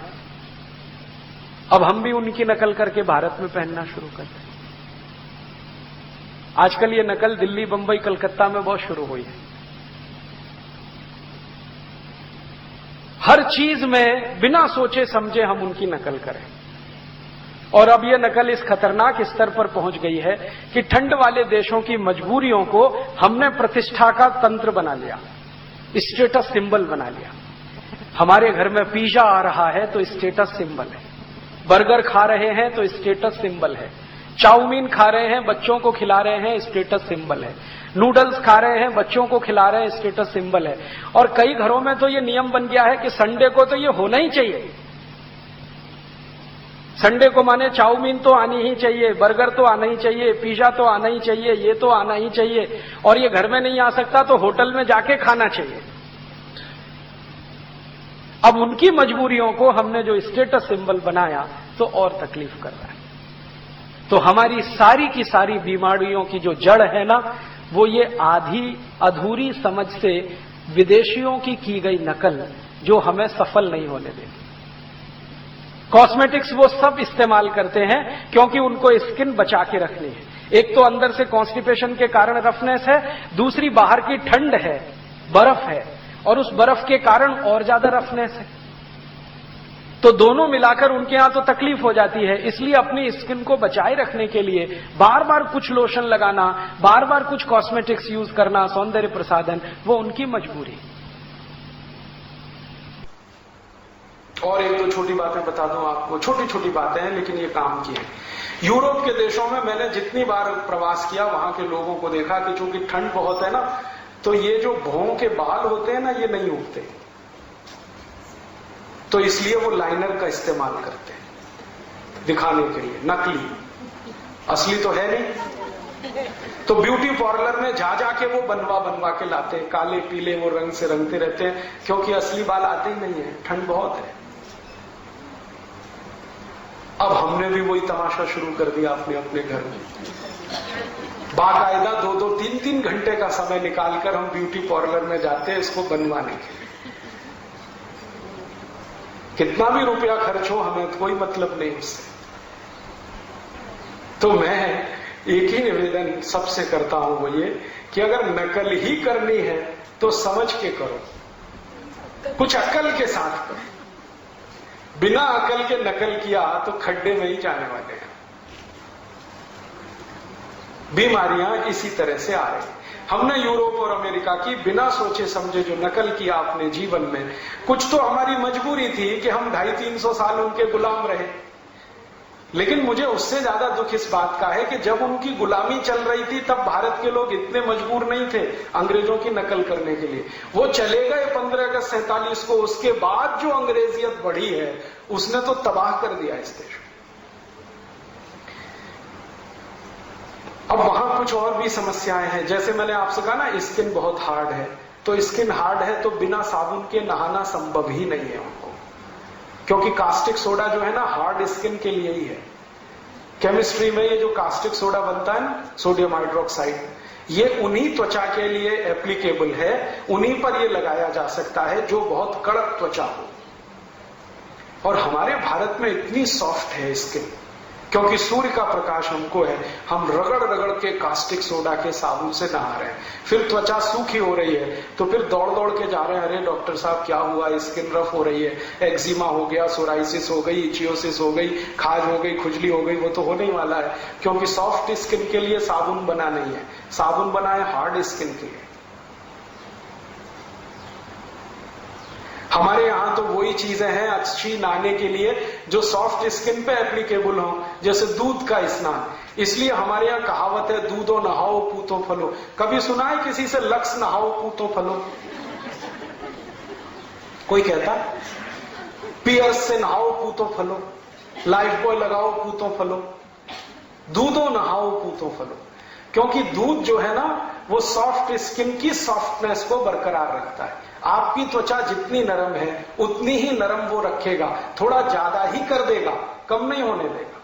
इसलिए शंकर भगवान दूध से नहाते हैं। महाशिवरात्रि को सब उन्हें दूध ही लगाते हैं, किसी को नहीं देखा कि वो साबुन से शंकर जी को नहलाता हो। अब कैसे मूर्ख लोग हैं, हम शंकर जी को तो दूध से नहलाएंगे और खुद साबुन से रगड़ रगड़ के नहाएंगे। और पागलों के पागल कहते हैं जी हम दूध के साबुन से नहाते हैं। अभी दूध से क्यों नहीं नहा लेते अगर दूध के साबुन से नहा रहे हो तो? कहते हैं जी हम तो हल्दी वाली क्रीम लगाते हैं, हल्दी क्यों नहीं लगा लेते? वो हल्दी वाली क्रीम आती है 1500 रुपए किलो और हल्दी आती है 40 रुपए किलो, तो कहो कि हल्दी लगा लो, क्या बात कर रहे हैं, 40 रुपए किलो की चीज हम तो 1600 रुपए किलो की लगाएंगे। उनसे कहो जी दूध से नहा लो, 15 रुपए लीटर का। नहीं नहीं, हम तो साबुन लाएंगे दूध का 350 रुपए किलो वाला। हमारा जो दिमाग है ना घूम गया है, और ये घूमने का कारण है बिना सोचे समझे नकल करना। और ये नकल करवाने में सबसे बड़ा भूमिका हिंदुस्तान में किसी ने निभाई तो सिनेमा ने और टीवी सीरियल्स। सत्यानाश कर दिया इस देश का। टीवी सीरियल में जो भी जानकारी यूरोप की देते हैं आधी अधूरी, पूरी जानकारी कभी नहीं देते, क्योंकि पूरी जानकारी समझने के लिए उनके पास भी फुर्सत नहीं। और सिनेमा बनाने वाले यूरोप में जाके थोड़ी बहुत शूटिंग वूटिंग कर लाते हैं तो उसी को देख देख के हमारा मन ललचाता रहता, भाई ऐसा कर लो, ऐसा कर लो, ऐसा कर लो।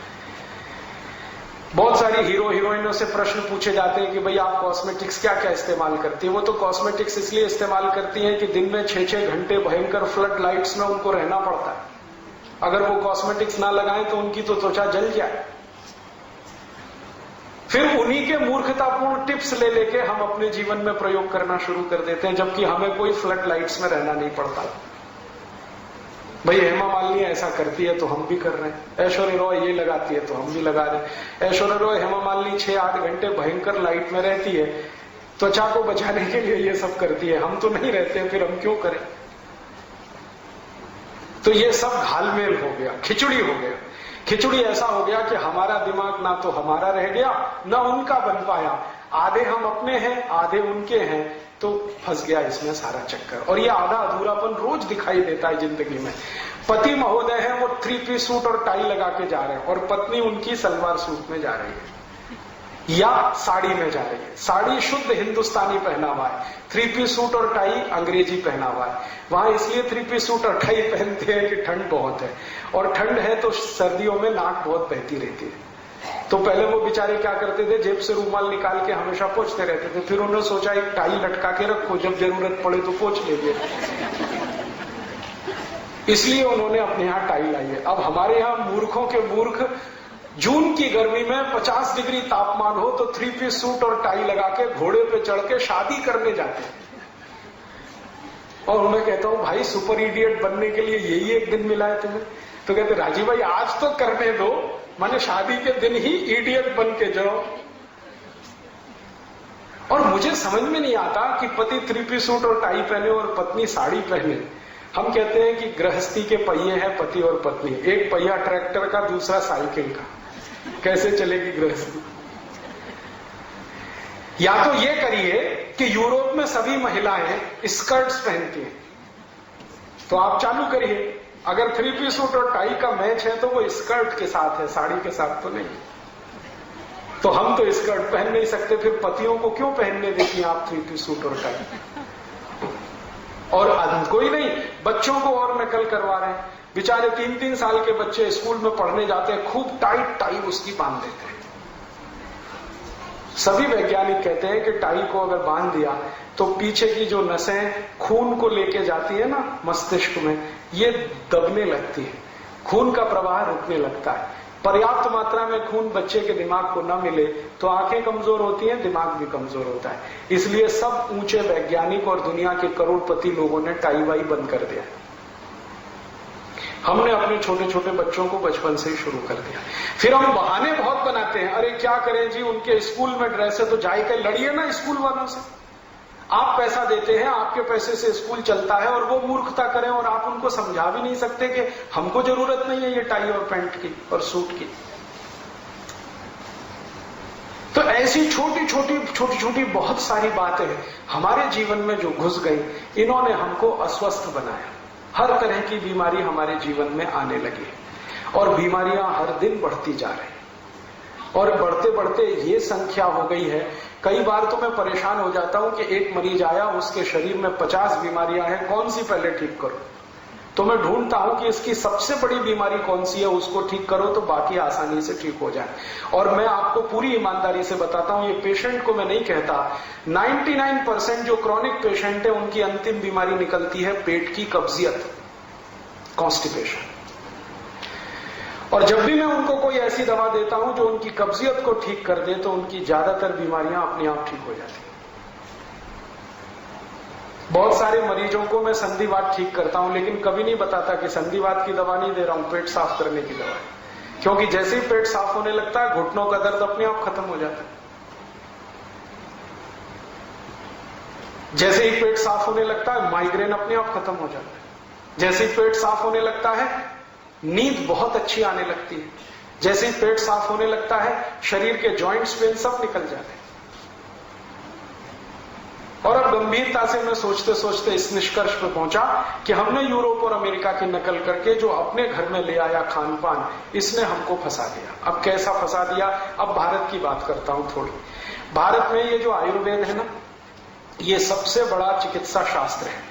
लेकिन इस चिकित्सा शास्त्र में कई अच्छी अच्छी पुस्तकें लिखी गई हैं, छोटी छोटी कुछ बड़ी बड़ी। एक बहुत अच्छी पुस्तक है, उसका नाम है अष्टांग हृदय। उसको एक दूसरे नाम से भी बोलते हैं कुछ वैज्ञानिक, अष्टांग संग्रह। इसमें 2000 से ज्यादा सूत्र हैं। मुझे आयुर्वेद की जितनी पुस्तकों का अभ्यास करने का मौका मिला, उनमें मेरे हिसाब से ये सर्वश्रेष्ठ पुस्तक है। सर्वश्रेष्ठ क्यों है? क्योंकि यही वो पुस्तक है जो बताती है कि स्वस्थ रहो, मस्त रहो, बीमारी मत पड़ो। तो उसमें स्वस्थ रहने के कुछ नियम हैं और बीमार पड़ने के कुछ कारण हैं। अब आपको अगर मैं कहूं तो आप परेशान हो जाएंगे ये सुनकर। इस अष्टांग हृदय में या अष्टांग संग्रह में किसी भी व्यक्ति के बीमार होने के सबसे बड़े कारणों में से एक कारण यह है कि वो ऐसा खाना खाते हैं जिनको सूर्य प्रकाश नहीं मिला या पवन का स्पर्श नहीं हुआ। और अष्टांग हृदय कहता है कि जो व्यक्ति सूर्य के प्रकाश का स्पर्श किए बिना और पवन का स्पर्श किए बिना खाना खाएंगे, माने जिस खाने को सूर्य प्रकाश नहीं मिला, जिस खाने को हवा ने नहीं छुआ, ऐसा खाना खाएंगे तो बीमारियों का घर तो शरीर होने ही वाला है।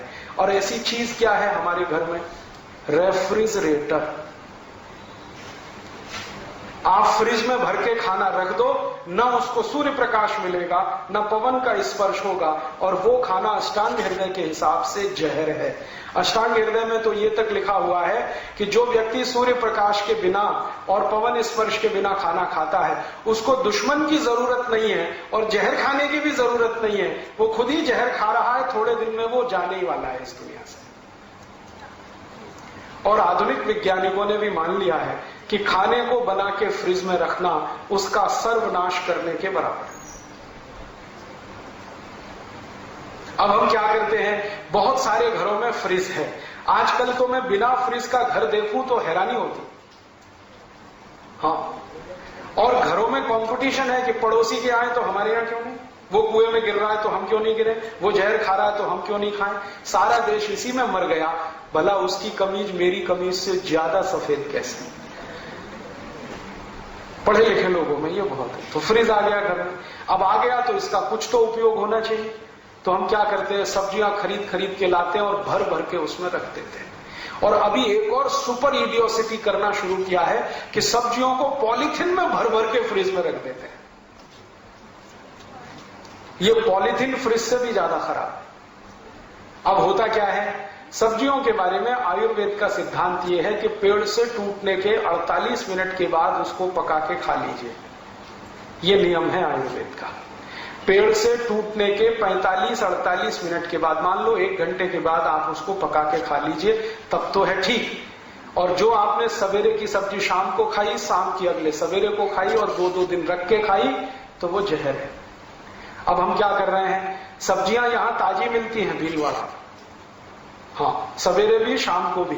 मैं देखता हूं झोला भर भर के 3-4 दिन की इकट्ठी ले आते हैं, 8-8 दिन की ले आते हैं और फ्रिज में भर के पॉलीथिन में पैक करके और रख देते हैं। तो डबल जहर। धनिया लाते हैं, पॉलीथिन में पैक करके फ्रिज में रख दिया, पुदीना लाया पॉलीथिन में पैक करके रख दिया, भिंडी लाई पॉलीथिन में पैक करके रख दिया। क्या तर्क है उसके पीछे कि इनमें नमी बनी रहती है? आपको मालूम नहीं, फ्रिज में से 12 खतरनाक जहरीली गैस निकलती है जिनको CFCs कहते हैं, क्लोरोफ्लोरोकार्बन्स, जिनसे सारी दुनिया परेशान है। उन जहरों से मिली हुई सब्जियों को फिर आप खा रहे हैं, फिर कितना भी उबालिए उसका असर नहीं जाता।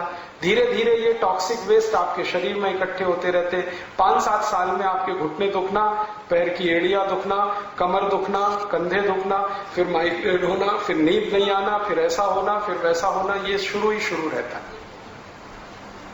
और मैं किसी को समझाऊं कि भाई अगर आपको स्वस्थ रहना है तो ये फ्रिज निकाल दो घर में, है क्या बात कर रहे हैं राजू भाई, वो 5,000 का फ्रिज रख के 50,000 खर्च करेंगे दवा पे, लेकिन उसको 5,000 के फ्रिज को निकाल के फेंकेंगे नहीं, क्योंकि स्टेटस सिंबल है जी।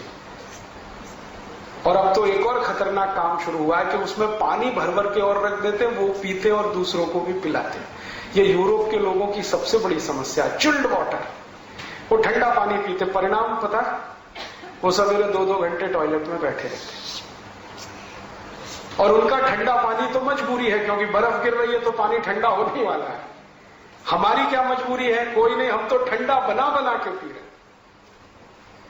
कई घरों में माताओं को मैंने देखा है, आटा गूंद के फ्रिज में भर के रख देते हैं, सवेरे का शाम को, शाम का अगले दिन सवेरे, अगले दिन का तीसरे दिन, तीसरे दिन का चौथे दिन, ये चक्कर चलता ही रहता।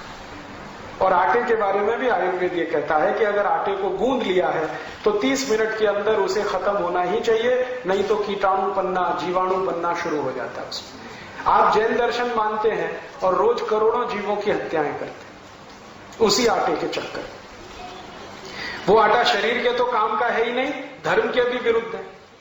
अब रोज जीव हत्या करते हैं, पाप चढ़ता रहता है, फिर उसको उतारने के लिए सामयिक और प्रतिक्रमण करने बैठ जाते हैं। फिर एक दिन पाप की गठरी बढ़ाते हैं, फिर सामयिक कर लेते हैं, फिर पाप की, ये तो चक्कर चलने ही वाला है।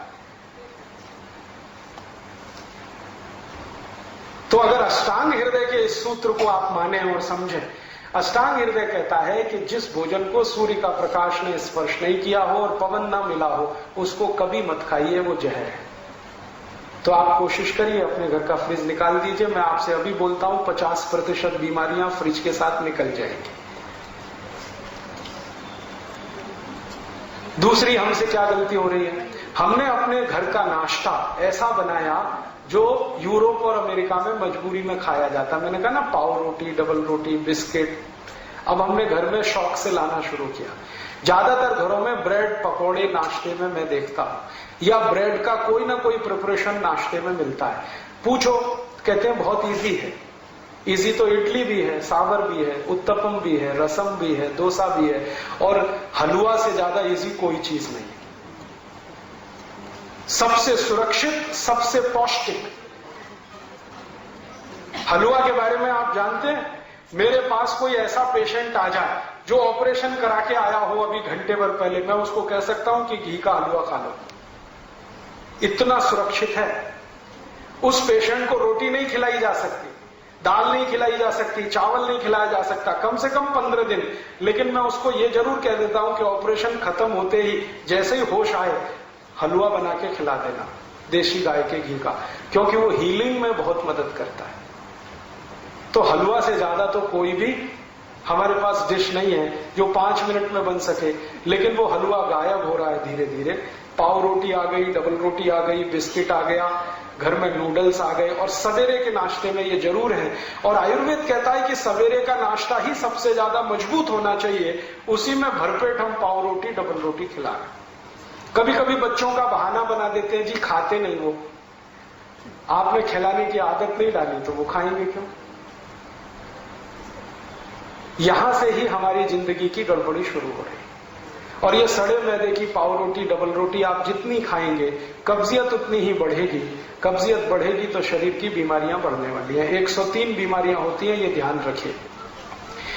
आज मेरे पास सुविधा नहीं है, अगर एलसीडी प्रोजेक्टर होता तो मैं आपको यहां दिखाता।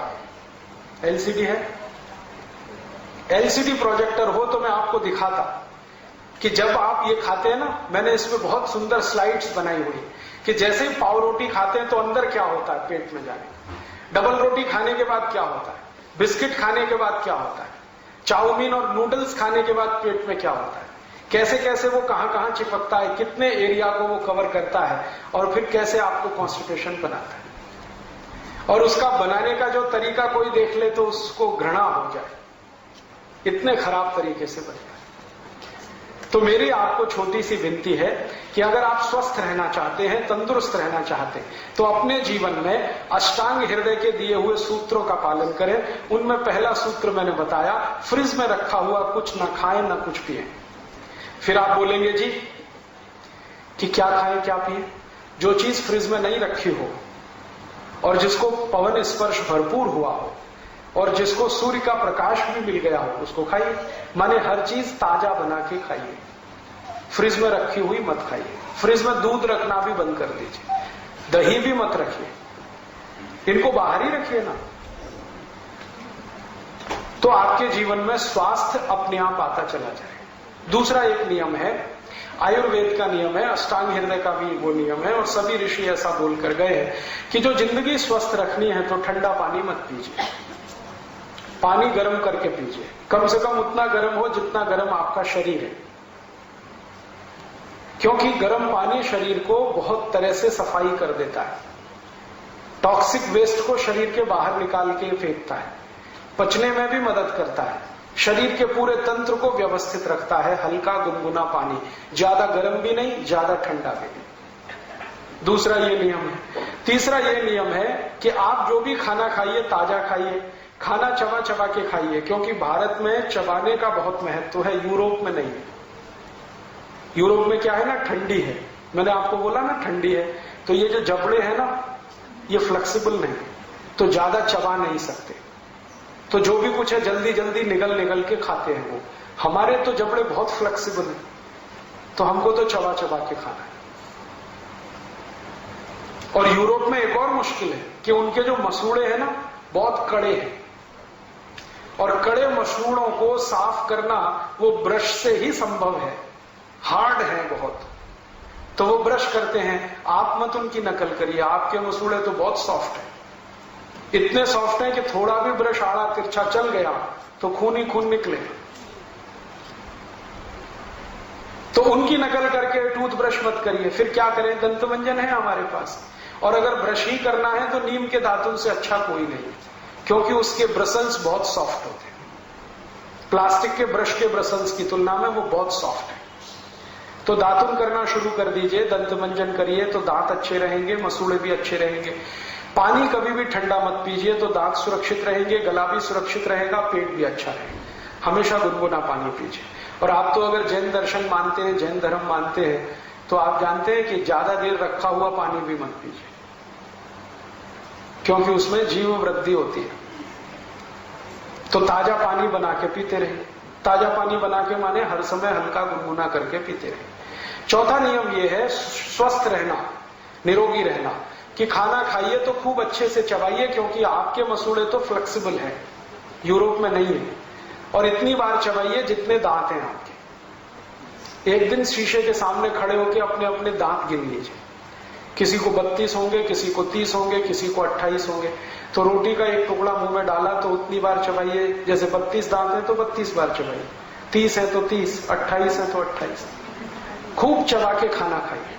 आयुर्वेद कहता है खाने को इतना चबाइए कि लार के साथ खाना मिले और पानी की तरह से उतर जाए, तो जिंदगी में कभी कोई बीमारी आने की संभावना नहीं।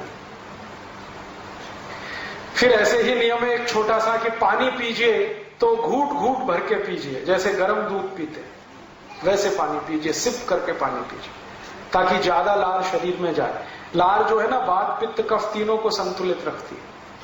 तो घूट घूट पानी पिएंगे तो बहुत लार जाएगी, गट गट गट गट पिएंगे तो बहुत थोड़ी सी जाएगी। एक स्वस्थ मनुष्य को जिंदगी भर स्वस्थ रहना हो तो हर दिन 4.5 से 5 लीटर लार की आवश्यकता है, वो सिप करके ही संभव है।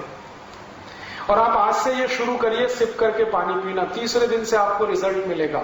जिनको भी एड़ियों में दर्द है ना 3 दिन में गायब हो जाए, अगर घुटने में दर्द है ना 6-7 दिन में ठीक हो जाए, कोई भी जॉइंट्स पेन है 12-13 दिन में चला जाए। कितनी भी भयंकर संधिवात हो, सिप करके पानी पीजिए, और एक सिप में उतना ही पानी लीजिए 1 चम्मच के बराबर, उसको थोड़ी देर मुंह में घुमाइए फिर पीजिए। अगर आपका वजन बहुत बढ़ गया है तो महीने 1.5 महीने में ही 5-6 किलो कम हो जाएगा अपने आप, बिना कोई दवा खाए, सिप करके पानी पीने से।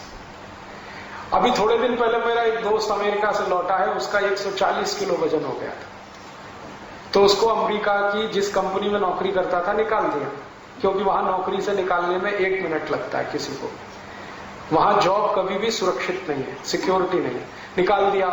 और उसको एक्सप्लेनेशन दिया कि हम आदमी को नौकरी पे रखते हैं, हाथी के बच्चे को नहीं रखते। 140 किलो का। अब वो बेचारा बहुत घूमा, ये डॉक्टर वो डॉक्टर, ये हॉस्पिटल, वजन कम हो जाए, किसी तरह से नहीं हुआ।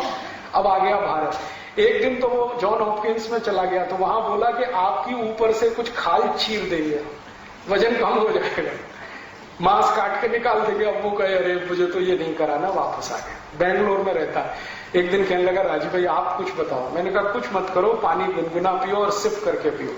अभी 9 महीने से वो ऐसे ही कर रहा है, अब वजन उसका 70 किलो, बिना कोई दवा के, बिना किसी एक्सरसाइज के, बिना किसी योग, बिना किसी प्राणायाम के, खाली सिप करके पानी पीने का ये चमत्कार है। तो आप बहुत सारी बीमारियां इसी से ठीक कर सकते हैं। आपने देखा कुत्ता कैसे पानी पीता है? कुत्ते को सुना कभी डायबिटीज होता है? कभी नहीं होता। चिड़िया होती है ना, चिड़िया कैसे पानी पीती है? एक चोंच में एक ड्रॉप उठाएगी, फिर पिएगी, फिर थोड़ी देर रुकेगी, फिर दूसरी ड्रॉप, फिर पिएगी, फिर रुकेगी। चिड़िया को ना संधिवात होता है, ना जॉइंट्स पेन होता है, ना डायबिटीज होता है, ना कैंसर होता है, ना हाइपरटेंशन होता है, ना माइग्रेन होता है, कुछ नहीं होता। वो स्वस्थ है, मस्त है।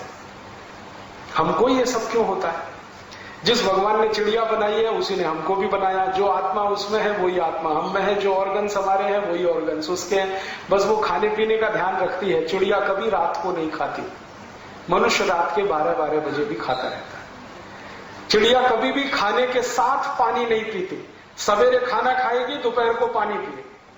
पानी के साथ कभी खाना नहीं खाती। सब जानवर इस नियम का पालन करते हैं।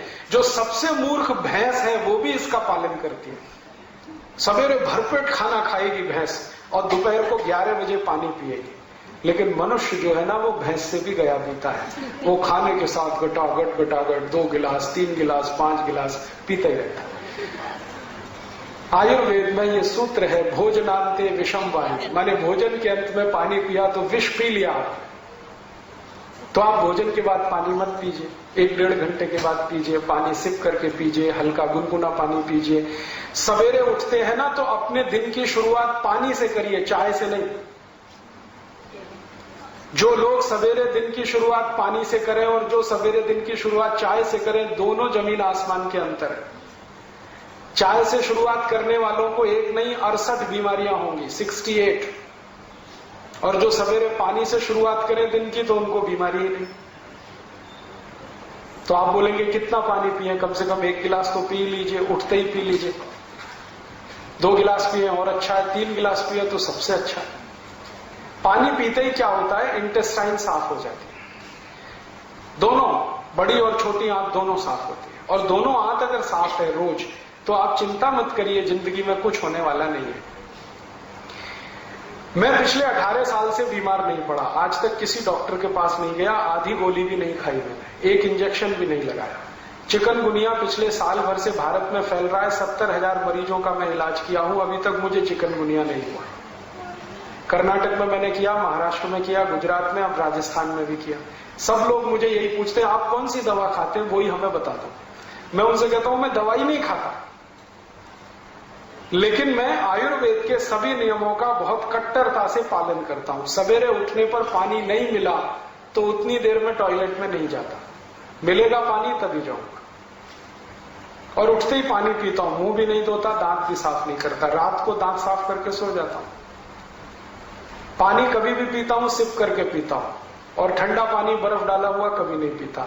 खाने के हमेशा 1-1.5 घंटे बाद पानी पीता हूं, कभी कभी 2 घंटे बाद भी पीता हूं। ये छोटे छोटे नियम का पालन मैं करता हूं, 18 साल से मैं स्वस्थ हूं, आप भी हो सकते हैं। मैं बस इतना ही है, यूरोप की नकल नहीं करता किसी का, अमेरिका की नकल नहीं करता। वो ये कर रहे हैं तो मैं भी ये करूं, ये मैं कभी नहीं करता। पहले मैं बहुत सोचता हूं कि ये करना है नहीं करना है, अपने लिए काम का है नहीं काम का है। ये सब सोच विचार के अगर जीवन में आप फैसले लेना शुरू करें, मुझे नहीं लगता कि आप बीमार पड़ेंगे। बहुत लोगों को छोटी छोटी ये बातें हैं, आप बताएं, आप स्वयं करें, आप स्वस्थ हो जाएं, परिवार स्वस्थ हो जाए, जीवन आपका सुखी हो जाए। मानसिक बीमारियां अगर आपको हैं या जिंदगी भर उनसे बचना चाहते हैं, तो आयुर्वेद का एक छोटा नियम पालन करते रहिए कि रात को जब सोएं तो सूर्य की दिशा में सिर रखिए, पूर्व दिशा में सिर करके सोइए।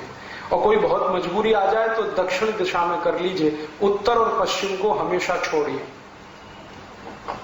सोने के लिए नहीं है ये उत्तर और पश्चिम की दिशा, पूजा करने के लिए है, अध्ययन करने के लिए है, सोने के लिए तो पूर्व और दक्षिण। जितने दिन आप पूर्व की तरफ सिर करके सोते रहेंगे, कभी भी आपको मानसिक बीमारियां नहीं आएंगी, और कम से कम नींद नहीं आने की जो बीमारियां हैं वो खत्म हो जाएंगे, अपने आप खत्म हो जाएंगे। अभी छोटी सी बात है, हम कर सकते हैं, अपने घर के बेड की दिशा बदल दीजिए, आज ही चेंज कर लीजिए। अगर बेड आपका फिक्स है तो उसको आज चेंज कर लीजिए, नहीं तो जमीन पे सोए तो फ्लेक्सिबल है, जब चाहे दिशा बदल सकते हैं। और 2-3 छोटी छोटी बातें हैं कि आप कभी भी खाना खाएं तो यूरोप और अमेरिका की नकल करके मत खाइए, जैसे कुर्सी मेज पे बैठ के स्टैंडिंग पोजीशन में। आप कहीं जाते हैं शादी ब्याह बारात में, बफे सिस्टम है, तो पागल मत बनिए। आप अपना खाना थाली में निकालिए, कहीं आराम से कोने में बैठ के खाइए उसको। इसमें कोई हम छोटे होने वाले नहीं। हमको ये शर्म आती है कि सब खड़े होके खा रहे हैं, हम नहीं खाएंगे तो हम उनको मूर्ख तो वो है। आप कम से कम उन मूर्खों में इंटेलिजेंट रहिए। और कोई पूछेगा जी क्यों बैठ के खा रहे हो, तो उनसे कहो कि मेरे घुटने अभी काम करते हैं, कमर भी काम करती है, दोनों फ्लेक्सिबल है, हम बैठ सकते हैं। जब नहीं बैठ पाएंगे तब सोचेंगे खड़े खड़े खाएं। तो घर में डाइनिंग टेबल पे खाना ना खा के जमीन पे बैठ के खाएं। भारत में सबसे अच्छे खाने की पद्धति है सुख आसन में बैठ के खाना। और खाने के बाद 10 मिनट कम से कम वज्रासन जरूर करें, दोपहर को हो या शाम को। और दोपहर के खाने के बाद 20 मिनट विश्राम करें। पहले 10 मिनट वज्रासन, फिर 20 मिनट विश्राम। और रात को अगर खाना खाया तो 10 मिनट का वज्र सकते हैं। जब नहीं बैठ पाएंगे तब सोचेंगे खड़े खड़े खाएं। तो घर में डाइनिंग टेबल पे खाना ना खा के जमीन पे बैठ के खाएं। भारत में सबसे अच्छे खाने की पद्धति है सुख आसन में बैठ के खाना। और खाने के बाद 10 मिनट कम से कम वज्रासन जरूर करें, दोपहर को हो या शाम को। और दोपहर के खाने के बाद 20 मिनट विश्राम करें। पहले 10 मिनट वज्रासन, फिर 20 मिनट विश्राम। और रात को अगर खाना खाया तो 10 मिनट का वज्रासन करके टहलने को जरूर जाए। कम से कम 500-700 कदम चले। 1000 कदम चलेंगे तो बहुत अच्छा है। ये मुश्किल से 10-12 सूत्र मैंने आपको बताए हैं, यही जिंदगी भर आपको निरोगी बना देंगे और कुछ करने की जरूरत ही नहीं। वैसे तो कुल सूत्र 2000 से ज्यादा है, मैंने आपको 10-12 बताए हैं, क्योंकि ज्यादा बताऊं तो आपके दिमाग में बैठेंगे नहीं। सरल सरल सूत्र हैं, इनको आज से शुरू करिए। और मेरी आप सबको विनती है कि अपने बच्चों को तो इनका संस्कार दे दीजिए अभी से। उनको आदत डाल दीजिए कि भोजन के साथ पानी नहीं पीना है, 1 घंटे बाद पीना है। फिर वो कहेंगे गले में खाना फंस गया, तो कहो लस्सी पी लो, दूध पी लो, पानी मत पियो। दोपहर का भोजन है तो लस्सी पिला दो, शाम का भोजन है दूध पिला दो, पानी मत पिलाओ, पानी 1 घंटे बाद ही पिलाओ। पानी हमेशा सिप करके पीने की आदत डाल दो उनको, जिंदगी भर पड़ी रहेगी। सवेरे उठते ही पानी पीने की आदत डाल दो, हल्का गुनगुना पानी पीने की आदत डाल दो। उनको जो संस्कार मिल गया तो वो फिर भूलने वाले नहीं है और वो जीवन भर स्वस्थ रहेंगे। और ये तो कुछ है स्वस्थ रहने के सूत्र। जो गलती से बीमारी आ गई अब क्या करें? तो एलोपैथी की दवा खाएं। एलोपैथी की दवाएं मैंने आपको बताया ठंडे देश में रहने वाले लोगों के हिसाब से बनाई गई है, इसलिए सभी दवाएं गर्म है।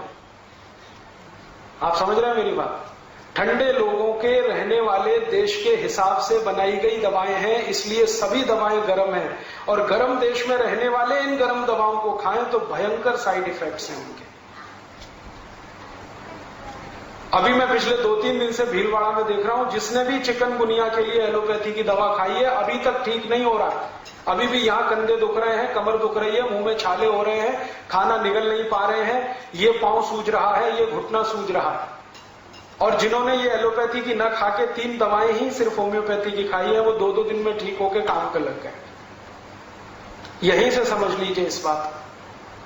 एलोपैथी की हर दवा साइड इफेक्ट करती है। एलोपैथी में इस समय अमेरिका में एक बहुत बड़ा डॉक्टर है डीन ऑर्निश, उसने तो चिल्ला चिल्ला के कहना शुरू किया है कि एलोपैथी में कोई दवा ही नहीं है, यहां तो सिर्फ जहर ही जहर है, खा के मरना चाहो तो मरो। वो खुद ही कहता, चिल्ला चिल्ला के कहता। और आजकल डीन ऑर्निश पूरे अमेरिका में घूम घूम के, वो आपको मालूम है एमडी है, एमबीबीएस एमडी है, और वो गांव गांव घूम रहा है अमेरिका में और शिविर लगाता है। और वो शिविर में यही सिखाता है दवा मत खाओ। और तो फिर क्या करो? यही बातें जो मैं आपको बता रहा हूं वो बताता है। बस इतना ही अंतर है कि वो ये बताने का $500 लेता है पर पेशेंट, मैं आपको फोकट में बता के जा रहा हूं। यही बताता है पानी को गुनगुना करके पियो, पानी को सिप करके पियो, सवेरे उठ के पानी पियो, खाने के 1 घंटे बाद पानी पियो। डीन ऑर्निश को एक बार मैंने ईमेल किया, भाई तुमको ये सब पता कैसे चला, क्या तुमने आयुर्वेद पढ़ा? उसने कहा नहीं, अमेरिका में एक भारत से संत आए थे स्वामी शिवानंद, उनसे उसने सीख लिया सब। शिवानंद जी का नाम आप सबने सुना? महान तपस्वी, महान योगी। वो बहुत दुनिया में घूमते रहे और सबको यही सिखाते रहे, आयुर्वेद, योग और प्राणायाम। तो स्वामी शिवानंद के बहुत व्याख्यान उसने सुने डीन ऑर्निश ने, और सब नोट कर लिया उसने और वो चालू कर दिया। शिवानंद जी ने तो मुफ्त में सिखाया था, वो एक पेशेंट से $500 कमा रहा है, करोड़पति हो गया। और स्वामी शिवानंद ने ये जो नुस्खे दिए हैं वो उनके नहीं है, आयुर्वेद के हैं, हजारों साल पहले के हैं। और हजारों साल से अगर ये नुस्खे चले आए हैं तो कोई तो दम होगा, वरना 10-20 साल कोई चीज नहीं टिकती है दुनिया में। तो इनमें बड़ा दम है, इन्हीं का पालन आप करिए। मैं भी यही करता हूं, इसलिए बीमार नहीं हूं। आप भी करेंगे, आप भी स्वस्थ रहेंगे। तो एक तो हिस्सा है स्वस्थ रहने का। दूसरा हिस्सा है जो गलती से बीमारी आ गई तो क्या करें? तो एलोपैथी की दवा तो बिल्कुल मत खाइए। कोई भी बीमारी आए, चाहे कैंसर ही क्यों ना आए, मैं आपको पूरी गंभीरता और जिम्मेदारी से कह रहा हूं कि जो आपके घर में किसी को कैंसर हो जाए तो बीमारी का इलाज एलोपैथी से तो कभी नहीं करा, क्योंकि एलोपैथी में मरीज जो है ना कैंसर से नहीं मरता, कैंसर का जो ट्रीटमेंट दिया जाता उससे मर जाता। कीमोथेरेपी होती है ना, आधा मर तो वैसे ही जाता है वो कीमोथेरेपी। इसलिए कभी भी किसी को कैंसर हो जाए, एक तो घबराना नहीं और एलोपैथी के डॉक्टर के पास लेके जाना नहीं। फिर आप पूछेंगे क्या करें? मैं आपको दवा बताता हूं। आपके घर में दवा है। कैंसर की सबसे अच्छी दवा है हल्दी। आपको शायद सुन के आश्चर्य होगा, अमेरिका की सरकार ने हल्दी पर 33 पेटेंट लिए हैं। 33 के 33 पेटेंट जो है ना एंटी कैंसरस प्रॉपर्टी के पेटेंट। हल्दी में कैंसर को ठीक करने की सबसे ज्यादा ताकत है। लेकिन हल्दी लेना कैसे है? हल्दी दो तरह से आती है, एक तो सूखी हल्दी है, एक तो आती है ताजा हल्दी, अदरक जैसी। वो ही हल्दी कैंसर की दवा है, ताजा हल्दी। ताजा हल्दी लेना, उसकी गांठ को पीसना, चटनी बनाना, चटनी बना के कपड़े में निचोड़ना तो रस निकल आए, वो रस पिलाना है जो भी मरीज को कैंसर है।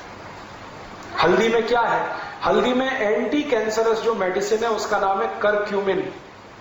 भगवान ने ये सबसे ज्यादा हल्दी में ही दी है और इस करक्यूमिन के कारण ही हल्दी का रंग पीला होता है। वरना अगर ये करक्यूमिन ना हो हल्दी में तो रंग पीला नहीं होगा, वो अदरक जैसी ही रहेगी। तो ये करक्यूमिन नाम का केमिकल है जो एंटी कैंसरस है और इसी की प्रॉपर्टीज पे अमेरिका में पेटेंट है। तो आपके घर में कोई भी कैंसर पेशेंट है तो उसको हल्दी का रस दो, सवेरे सवेरे खाली पेट दो, 2-3 चम्मच दे दो। शुद्ध अगर शहद मिलता हो तो उसमें मिला के दे दो, नहीं तो थोड़ा गुड़ मिला दो, नहीं तो खाली दे दो। और उसके साथ और एक चीज अगर दे सकें, देशी गाय का मूत्र, क्योंकि देशी गाय के मूत्र में भी वही प्रॉपर्टी है जो हल्दी में, उसमें भी गुणधर्म एक ही है। तो देशी गाय का मूत्र आधा कप और हल्दी का रस 2-3 चम्मच सुबह सुबह 1 घंटे के अंतर पे जो आपने दिया, आप देखना इतना अद्भुत परिणाम आता है। कई गले के कैंसर के मरीज मैंने सिर्फ यही 2 दवा से ठीक किए, गले के कैंसर के, पेट के कैंसर के, बहुत आसानी से ठीक होता है। और ये दोनों ही चीजें आसानी से हर जगह उपलब्ध है। बस इसमें सावधानी एक ही है कि देशी गाय का ही गोमूत्र लगता है, जर्सी का नहीं, विदेशी गाय का नहीं। और देशी गाय का मूत्र लेते समय ध्यान इतना रखना कि वो गाय गर्भवती ना हो, गर्भावस्था में है तो उसका मूत्र नहीं लेना, बस इतना ध्यान रखना। माने गाय की बछड़ी का लेना कभी भी, आसानी से ठीक होने वाली बीमारी है। कैंसर के ठीक होने में बहुत बार आसानी है, लेकिन इसका दुष्प्रचार इतना हुआ है कि सब डर जाते हैं और घबरा जाते हैं। और डरने और घबराने के बाद होता क्या है कि तुरंत डॉक्टर के पास जाके ऑपरेशन करा लेते हैं और सब वैज्ञानिक कहते हैं कि जो कैंसर को ऑपरेट कर दिया तो कभी ठीक होता नहीं, पेशेंट भी जाता है, पैसा भी जाता है। आयुर्वेद तो ये कहता है कि शरीर में सभी गांठ कैंसर नहीं होती। आप ध्यान रखना इस बात का। हमारे शरीर के किसी हिस्से में कोई गांठ हो जाए तो तुरंत हमें शक होने लगता है कि जी कहीं कैंसर तो नहीं हो गया। डॉक्टर कई बार आपकी अज्ञानता का फायदा उठाते हैं। थोड़ी सी भी गांठ कहीं हो गई, डॉक्टर कहते थे अरे ये तो ट्यूमर है, कैंसर हो सकता है, आप घबरा जाते हैं। तुरंत डॉक्टर कहता है इस गांठ को कटवा के निकलवा दो। अगर वो कटवा दिया तो जरूर कैंसर हो जाएगा। और आयुर्वेद ये दावे से कहता है कि जो गांठ शरीर में बनी है वो घुलती भी है, आप उसका एंटी करो। जिस कारण से गांठ बनी है उसका उल्टा काम शुरू कर दो, वो घुल जाएगी, अपने आप ठीक हो जाएगा। उसके लिए दवाएं हैं, बहुत अच्छी दवाएं हैं, घर घर में वो आसानी से उपलब्ध है। कोई भी गांठ शरीर के किसी हिस्से में हो गई हो ना तो सबसे अच्छी दवा है चूने का पानी। गांठ जो बनती है ना कैल्शियम की कमी से बनती है। और चूने में भरपूर कैल्शियम है, सबसे सस्ता कैल्शियम का स्रोत है। माताओं बहनों में वक्षस्थल पर जितनी भी गांठें बनती हैं, ब्रेस्ट में ट्यूमर्स, वो सब आसानी से डिसॉल्व होते हैं। चूने का पानी है, 2-3 चम्मच ले लो, दही में मिला के खाओ सवेरे सवेरे खाली पेट, बहुत आसान है। नहीं तो चूना ही खाओ। अब चूना खाने का तरीका क्या है? पान में चूना लगा के खा लो, दही में चूना मिला के खा लो, पानी में चूना मिला के पी लो, ये सब तरीके हैं। लेकिन करना है ये सब सवेरे सवेरे। आयुर्वेद की सभी दवाएं खाली पेट सबसे ज्यादा काम करती है। अब तीसरी बीमारी बताता हूं, डायबिटीज हो गई, बहुत हो रहा है आजकल गांव-गांव। तो आप इंसुलिन लेते हैं, इंसुलिन बहुत खतरनाक है। इंसुलिन के बारे में सब डॉक्टर कहते हैं कि जो इसकी डिपेंडेंसी हो गई आपको, तो ये लेके ही जाएगी आपको दुनिया से, क्योंकि इंसुलिन बार बार लेने से किडनी खराब होती है, लीवर भी डैमेज होता है। और जो इंसुलिन लेने लगता है ना, उसको कुछ भी हो जाता है, ब्रेन हेमरेज हो सकता है, ब्रेन स्ट्रोक हो सकता है, हार्ट स्ट्रोक हो सकता है, पैरालिसिस हो सकता है, कुछ भी हो सकता है, आंखों की रोशनी चली जाती है। तो आप कभी भी ये इंसुलिन पे निर्भर मत करो डायबिटीज के किसी भी पेशेंट के लिए। फिर आप बोलेंगे क्या करें? आपके घर की दवाएं हैं जो आयुर्वेद से आई हैं, उनका उपयोग करो। सबसे अच्छी दवा है मेथी का दाना, सब घर में है। तो जिनको भी डायबिटीज है उनको बोलो कि 2 चम्मच मेथी का दाना रात को पानी में डालें, सवेरे उठ के पानी को घूट घूट से पिएं और मेथी चबा के खाएं। बहुत सरल इलाज है, 3 महीने में आप देखोगे शुगर नॉर्मल रहेगी।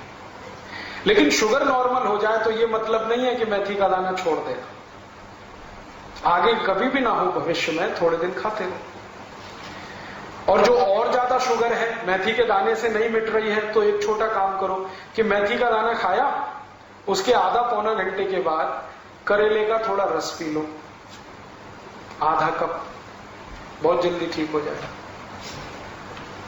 और अगर इन दोनों से भी कब्जे में नहीं आ रही है, कंट्रोल नहीं हो रही है शुगर, तो तीसरा और आखिरी उपाय करो, जामुन की गुठली का पाउडर बना लो, वो चम्मच भर के गर्म पानी से फंकी ले लो, खाने के आधा घंटे पहले या आधा घंटे बाद। ये 3 एक साथ करो तो गारंटी से शुगर ठीक। बहुत आसान इलाज है, कोई साइड इफेक्ट नहीं है, कोई खर्चा भी नहीं है, ये सब चीजें घर में मौजूद है। जामुन तो सबसे सस्ता फल है, मौसम के समय में जामुन की गुठली खरीदो तो शायद 1 रुपए में 5-7 किलो या 10 किलो मिल जाएगी। सुखा के कूट पीस के पाउडर बना के रख लो। ऐसे ही अगर आपको जॉइंट्स पेन बहुत होता है, घुटने में दर्द है, एड़ी में दर्द है, कमर में, तो भी मेथी दाना अद्भुत काम करता है, क्योंकि वात से होने वाली कोई भी बीमारी में मेथी दाना अद्भुत काम करता है। और जॉइंट्स पेन सब वातज बीमारियां हैं, वात की होने वाली बीमारी, सब घर में मेथी दाना है। एक मेथी दाने को मैंने 48 बीमारियों में उपयोग करके देखा है, बराबर काम करता है।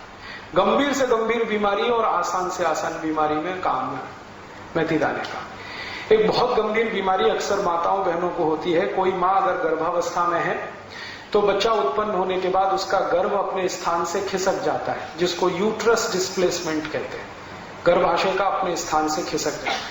अब डॉक्टर के चक्कर में अगर आप फंसे तो वो तो क्या बोलता है कि ये तो अब खिसक गया अपने स्थान से, तो इसको काट के निकाल दो। अगर काट के ही निकालना था तो भगवान ने दिया क्यों?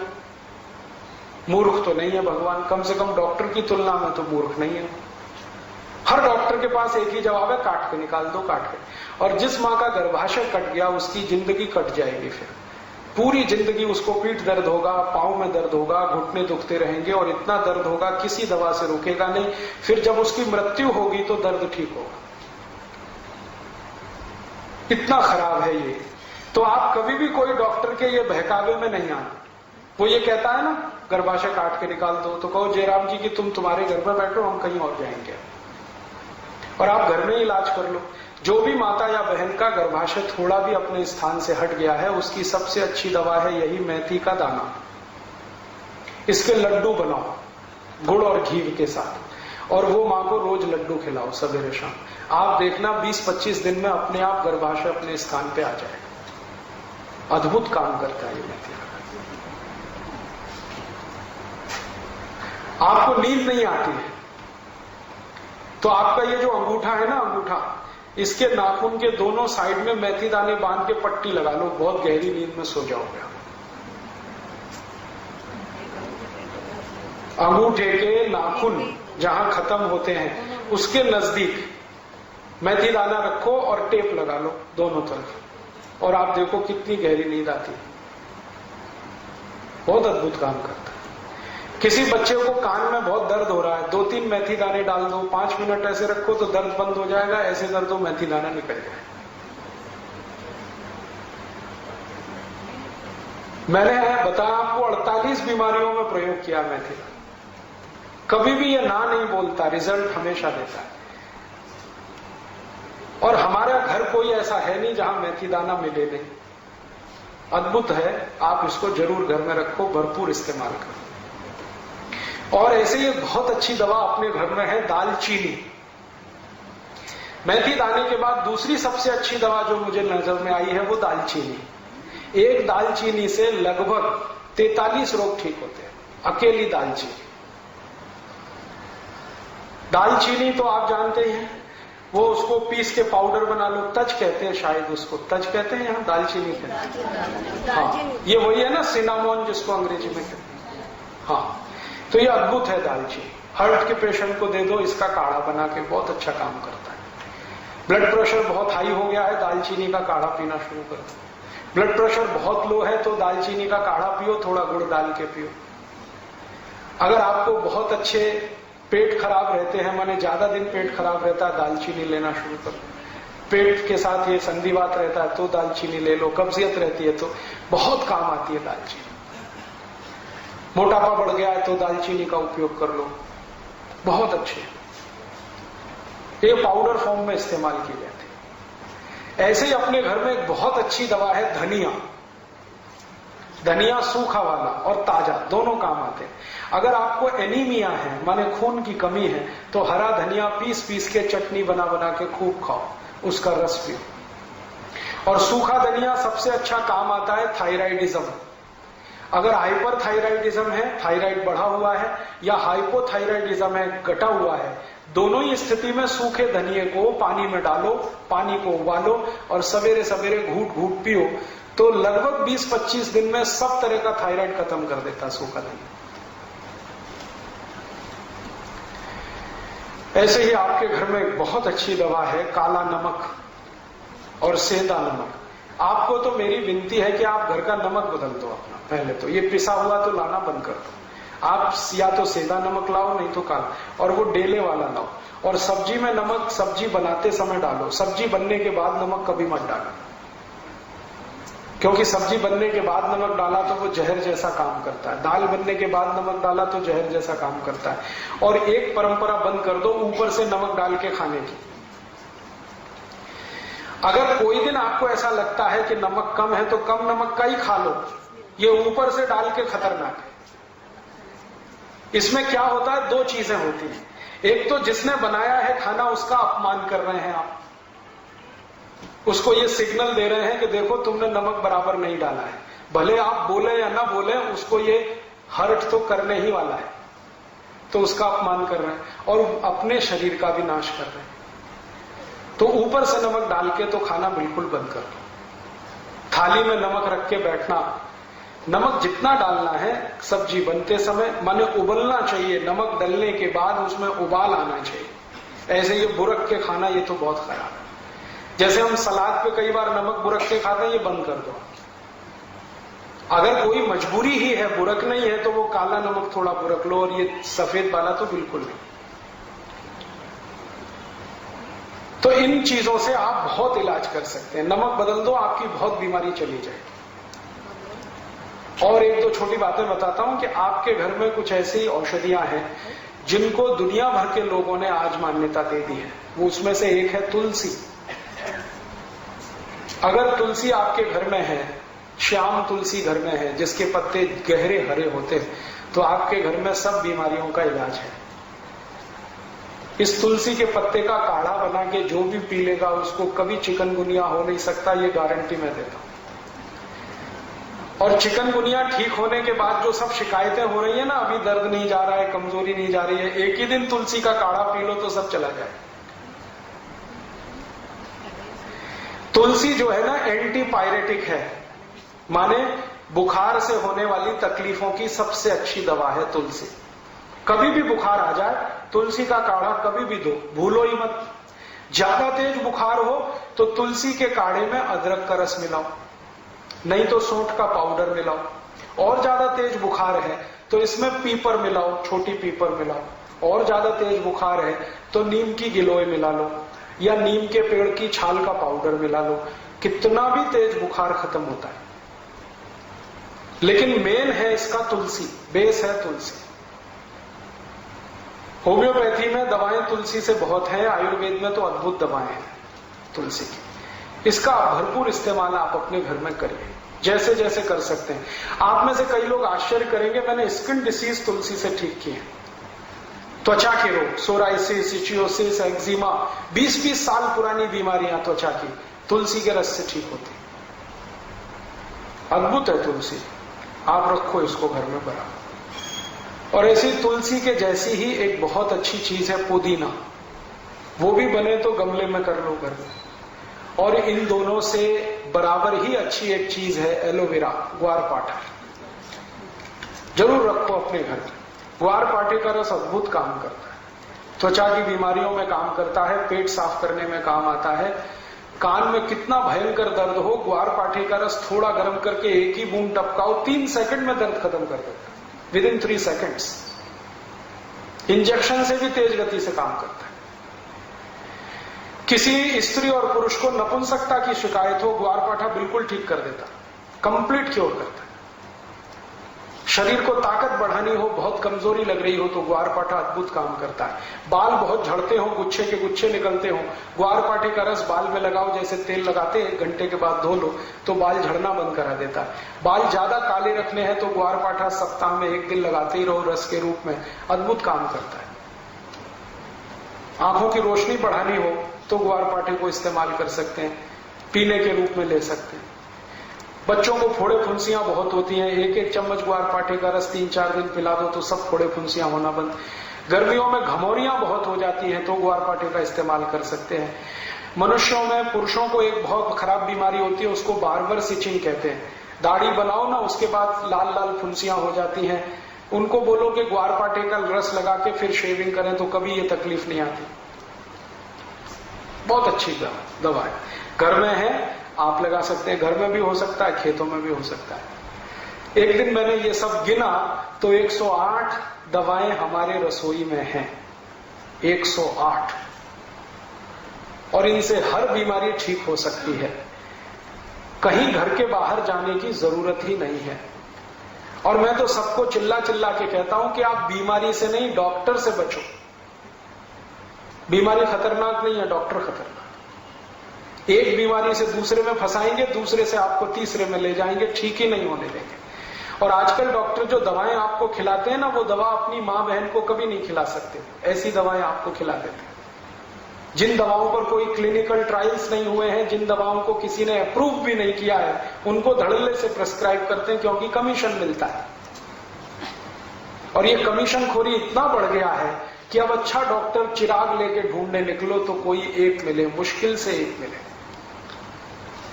इसलिए आप इनसे अगर बचे रहें तो आपकी जिंदगी बहुत सुरक्षित रहने वाली है।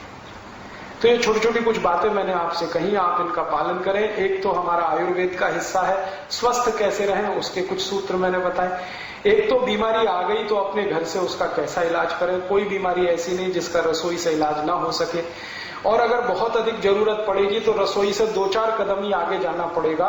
कोई ना कोई वृक्ष, कोई ना कोई पौधा, कोई ना कोई फल ऐसा है जो आपकी सब बीमारियों को ठीक करेगा। तो अगर आपको ये लगे तो आज से करो। और ये सब बातें पढ़नी है तो किताबें ले जाओ, इन पर कुछ सीडी भी बनाई है, वो आप ले सकते हो, कॉपी करा करा के दूसरों को दे सकते हो। लेकिन मेरा कहना है कि अपने जीवन में आप करें, दूसरों को बताते जाएं। ये आपको अपने लिए भी काम आएगा, देश के लिए भी काम आएगा। आप सबका बहुत आभार, बहुत धन्यवाद।